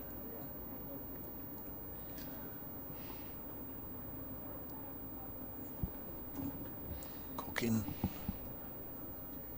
once more, bowls now, run to backward point. There's no run. 6-3 offside field. Critchley's to the covers, walking in with the bowler trying to save one. This pair have added 47 for the 4th wicket for Notts. We're in all sorts of strife early on, 4 for 2 after Slater and Hamid had gone. That became 27 for 3 in the 12th over when Joe Clark was dismissed. The left-handed Freddie McCann is on the strike. Again, played with soft hands outside the off-stump, runs it on the bounce to Noah Fain in the gully. I'm impressed with what I've seen of Freddie McCann, Dave. Yeah. Technically. It's made a bright start, still only 19. Have we seen a bouncer this morning? Don't think so, no. No, we haven't. I wonder if Cook might entertain that. Shove it up Freddie McCann to see how he reacts. There is Sam Cook. Bowls that short, and it's out, caught and bowled. Bouncer! Freddie McCann mistimes the pull, straight back to the bowler who needed 2 attempts, just parried it off his left hand up into the air, and obligingly it just came down for a simple catch. And Freddie McCann goes 74 for 4. It was the short pitch ball that did the damage. Just a mistimed pull. Didn't really get into a position to turn it away on the leg side. Was just trying to dismiss it away, wasn't he? Just trying to hit it hard and slam it away, and hit it straight back to the bowler. And he's come back over. Sam Cook gets a caught and bowled. Freddie McCann out for 26. Caught and bowled by Sam Cook, having been at the crease for an hour and a half. Well, as an old bowler, I certainly would have looked at bowling the bumper, and Sam Cook did the very next ball. And he's bowled a bumper, and it's probably just got a little bit big and onto him. Freddie McCann hasn't looked at it, a bouncer before. He's gone for the shot. It was on him and just got a little bit big on him, and he's hit it back at Cook. Cook, to his surprise, saw it coming back, has tried to catch it. It's ballooned up in the air, but he had the alertness, did Sam Cook, to collect it where the ball started to fall. And he's collected his second wicket, Essex's 4th of a productive morning, and he's got rid of what I would suggest an obdurate Freddie McCann. I was quite impressed with his knock. I was impressed with his technique, the first I've seen of him. But unfortunately he's gone. He's gone to playing a pull hook shot from a ball, the first bouncer of the morning. So Essex have got their 4th man, and it brings to the crease Kyle Verreynne, a South African. He is your overseas pro? He's one of them, Fergus O'Neill, the Australian all-rounder. We'll see, presumably we'll see a little later on. He's the other one. Well, he's right-handed. He's got 97 on his... He does keep wicket, but he doesn't keep wicket in this side. No, he is keeping wicket. He wasn't here last week. He had to play one more match for Western Province, which happened to be washed away without a ball bowled. Typical. So he's on strike. He's a right-hander. Played 3 matches for Notts last year. Average is hugely impressive. He's off the mark first ball here. 249 is his Notts average from those 3 games. 248, I beg your pardon. Scored 148 not out against Warwickshire. Had 4 innings, 3 not outs. There's 248 runs. But in first-class cricket, he averages 50.6. In terms of international cricket, at the moment, you'd have to say he's up there with the very best. 24 Test matches already, 4 centuries. This is played up to mid-on, and there's no run. So Sam Cook on his return gets a wicket straight away. 7 overs, 1 maiden, 2 for 17. We're 20 minutes away from lunch, and Notts a 75 for 4. Well, wicket came. We'd been discussing that we hadn't seen a bouncer all morning, so perhaps just the Nottinghamshire batters were just settling in to looking to come forward. There was nobody was being rushed, no bumpers, no bouncers. So Sam Cook thought, I'm going to bowl him a bumper, and he did, and he ended up hitting it back at Cook, and Cook caught it on the 2nd attempt. So caught and bowled. It's a nice parry, wasn't it? It was just comfortable, convenient. Yeah. And last man, I'm looking, made 26. 26.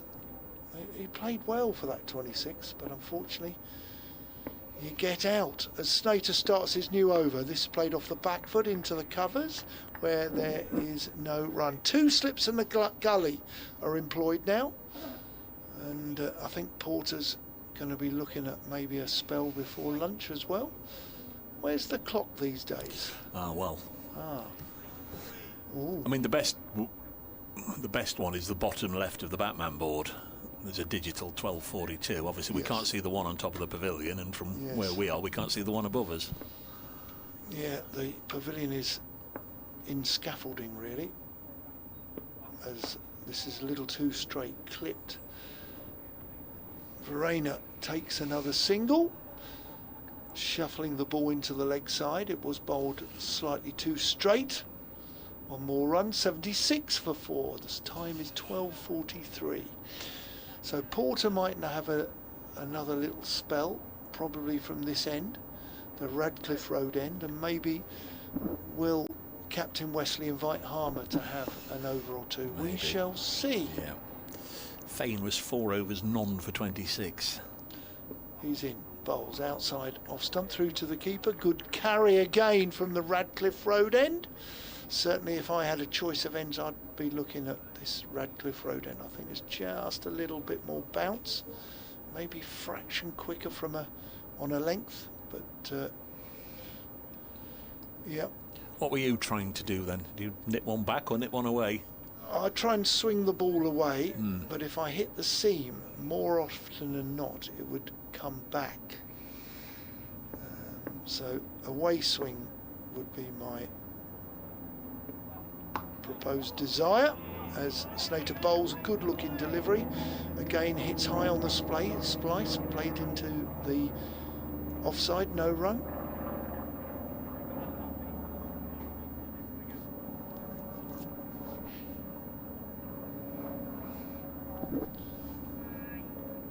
A plain single propeller goes, that must make your heart warm when you hear a plane go over.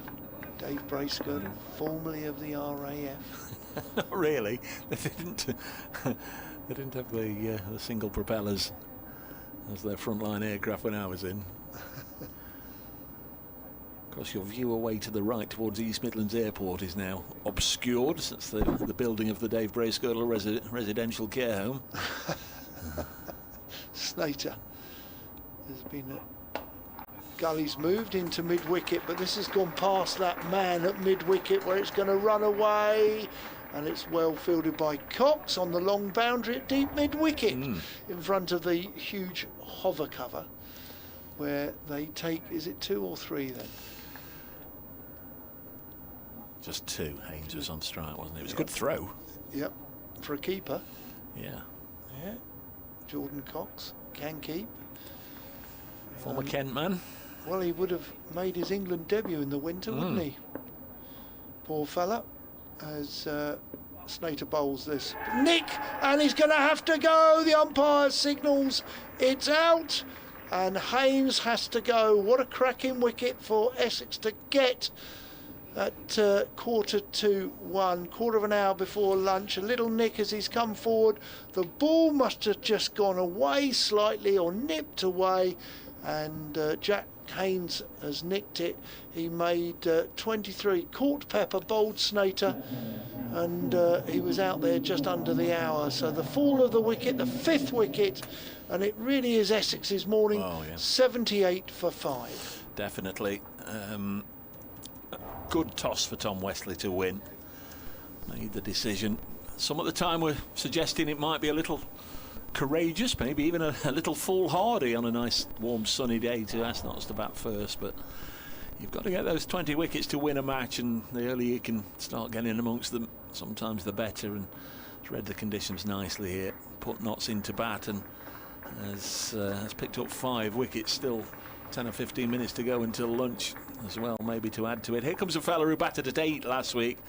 Notts had the night watchman, so he dropped down 1 to 8 and responded by scoring 125, Lyndon James. So was really in good touch, played very nicely indeed, and Notts need him to do it again here.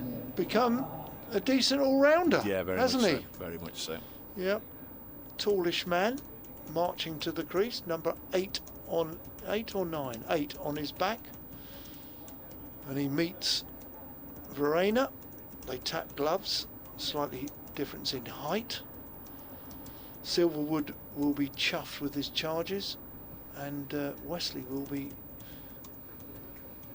over the moon with his 2 bowlers who are sharing the 5 wickets. Noah Thane didn't bowl badly. I think it would be fair to say he wasn't as disciplined as he would like to have been with bowling at the left-hand, right-hand combination. And I only know too well that when you have to bowl at one and then the other, your run-up changes slightly because you have to release the ball at the crease, but they're going to 2 different parts of the wicket at the other end. There's Cook bowling to Verena, runs this to backward point, and there's no run. Fielded by Allison, 78 for 5. So Notts 5 wickets down. They've got Verena and James at the crease. Brett Hutton is listed at 8. Then Fergus O'Neill, Farhan Ahmed and Dylan Pennington. So Notts have already lost their top 5 and a long way away from even contemplating getting a batting bonus point from this first innings as Cook comes in once more. Verena leaves it alone and it goes through to wicketkeeper Pepper, who's gobbled up a couple of chances this morning. I think he thought that was fairly close to the off bail. We had 2 quite unusual incidents in the match last week. We did have an incident where Colin Ackerman of Durham on 80 was clean bowled by Lyndon James, but the bail dropped back in the groove, so was obviously not out, which you don't see very often indeed. Everybody went up and had a look at the bail, and the umpire came and lifted it off. Next ball is run to backward point. That was on the opening day. Ackerman went on to get his 100, but even he said, you know, hugely fortunate. You don't very often get too many lives when you've been bowled. Just clip the bail off and it just popped up and popped back in the groove. And then on the second day, in conditions as pleasant as this, the players all came out. They were out on the field at 11 o'clock, and water started leaking out of a sprinkler, and then all the sprinklers popped up, and we had a 45-minute delay on a sunny day once they got it all dried. Saw the pictures. 78 for 5. Next ball on its way now to Verena to run into the offside. So we were at Cherry, we were discussing it, and they said, play, stop, play. They've stopped play at Trent Bridge, and we were thinking, is that a rogue shower? What's happened there? And then we saw some pictures on the social media. The outfield sprinklers had popped up. Cook in his 8th over, 2 wicket. I don't think Verena knew to. There we are. Don't encourage him, Richard. And Mark the Mod is with us.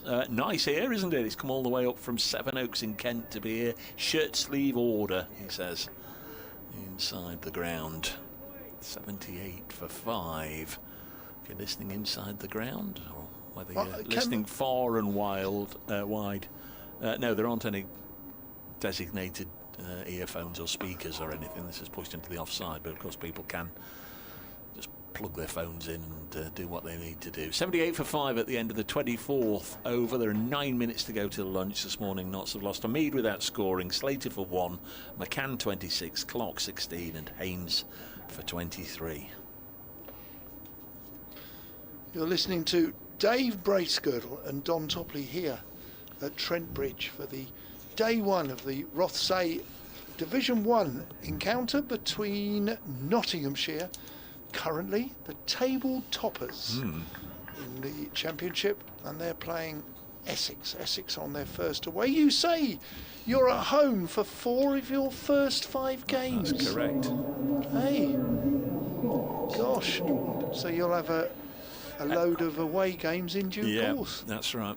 Away at Edgbaston next week, then home to Sussex, then the bye week, the week off if you like, and then after that home to somebody else. Hampshire. Porter into the attack again. We predicted that as he's played off the back foot into the offside, sensibly and smartly by Lyndon James. But a shame we don't go to Chelmsford this year. Well, Essex don't go to the Oval, I don't think. I don't think they go to the Oval for the return championship. I need to check that. It was suggested to me that Essex don't go to the Oval. Porter, right arm over the wicket. Lyndon James and plays and misses. The three guys next to Michael Pepper are all interested. Hands on their heads again. Paul Water at first, Harmer at second and Critchley at third. A lot of the Essex boys are supporting sort of beards.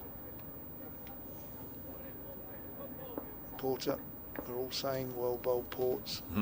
Mid on, mid off, our captain as well. Porter on his way in, passes the umpire, and this is a nice straight forward defensive into the offside.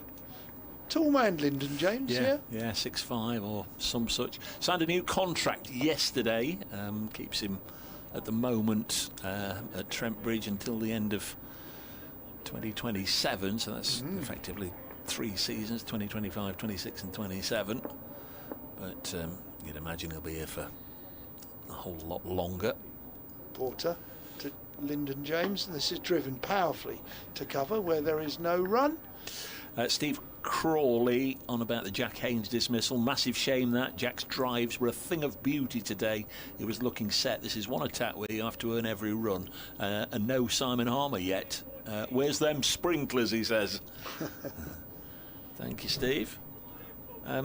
Harmer, there was a slight suggestion last year that the great force was just starting to wane a little bit. Don't think he got any fifers last year, did he, at Chelmsford?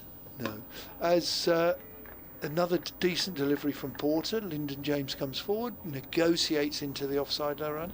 I stand corrected, Essex are at the Oval over the late bank holiday in May. So we go to that's a huge game for Essex. They're you know, Surrey are well supported. What have they got? 17,000 members, but you find a lot of people who support Essex go to London. They either work and then come across to the Oval. Porter on his way in, and that is played into the offside. Good delivery, good comeback over from Porter on the first over of his second spell. Well negotiated score, 78 for 5, and we have 5 minutes before lunch. Yes, Essex's morning certainly, but will be eager to make inroads into the lower order. Very often Seaside's just prolong things once they've lost some early wickets. Not so hoping they can do that today. All very capable players that are out in the middle and still to come. Verena on strike. Got number 97 on his back. He's here for the season. Pushes this into the offside. Will have to miss the round of matches when the World Test Championship is going on. Of course, South Africa will play Australia at Lord's. Is that towards the end of May, I think? 78 for 5. So we might have another opportunity to see Joe Clark wicket keeping without any pads on. There's Cook in his 9th over, bowls to Verena again and helps this into the offside, and there's no run.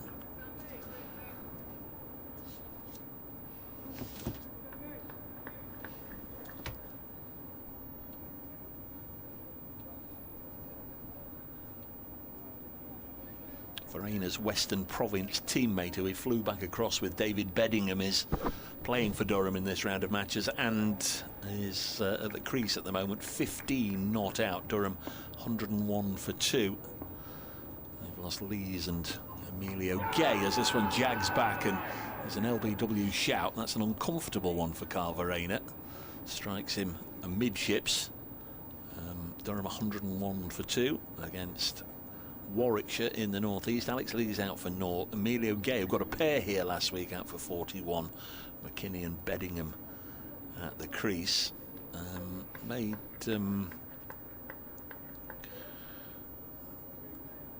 just the one, no, two, 3 changes in fact, Durham. They've got Brendan Doggett and Daniel Hogg back to supplement the bowling attack, and Beddingham in the side as well. Next ball is eased into the offside, and there's no run. I think they thought, as did most of us, that they were just steering towards the relatively calm waters of a draw last Monday afternoon. Durham and Josh Tong, who's not being allowed to play in this game by the ECB, resting up. Of course, he was out of cricket for a long time, but has to miss this one. Just changed the complete complexion of Monday with those 4 wickets inside 2 overs. Astonishing burst. This one through Verena. Lovely delivery from Sam Cook. Nicely taken by Pepper. 78 for 5. As we get within a couple of minutes of the luncheon interval here at Trent Bridge. Got an urgent message from producer Kirsty. I have to sit up and take notice when producer Kirsty gets in touch. I'll tell you it after this ball. 78 for 5. Verena on strike on 2. I think it will be time for another over. He defends this one, so there's still a minute or so to go. But when we do get to lunch, those of you watching the pictures, those of you watching the live stream, either on Trent Bridge Live or on the other place on YouTube, if you're watching the pictures during the lunch interval, Kirsty is going to take the pictures down, give it a reboot, give it a polish, and sort it all out. So you will need to reboot when we come back for lunch. When we come back for lunch, we'll have Don back with us. He's just disappeared next door to speak to the radio listeners in their 1 o'clock bulletin in the southeast. I'll just escort you through the final over of this session, and it's bowled by Porter to Lyndon James. 78 for 5. Essex with the upper hand this morning, almost from the start. 3rd over of the day. Ben Slater LBW to Jamie Porter for 1. That was 1 for 1. Asiba Mead caught behind. It was a 21 ball duck for the skipper. Asiba Mead caught Michael Pepper, bowled Jamie Porter for 0. That was 4 for 2.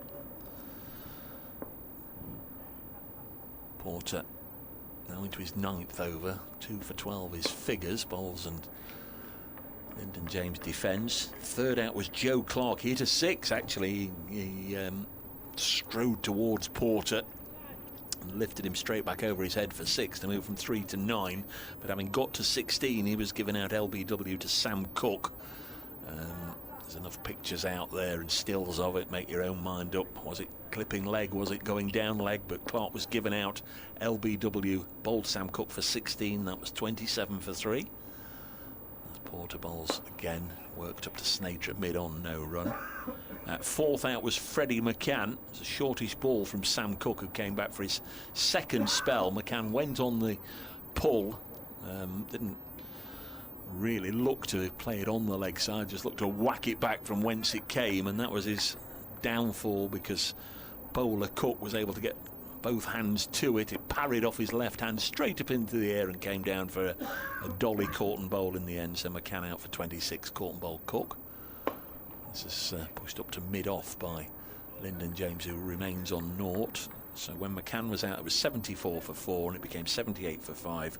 Jack Haynes played nicely for his 23, and then just nibbled at one that shaped away from Shane Snater, caught behind by Pepper. That was 78 for 5. And that's where we are now. This pair haven't added. 2 balls, I beg your pardon, left in the session. Porter to Lyndon James, threw him into the gloves of the keeper.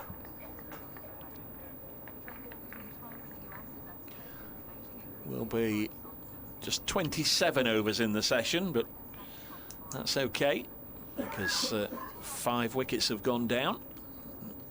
Nottinghamshire 78 for 5. Last ball of the session.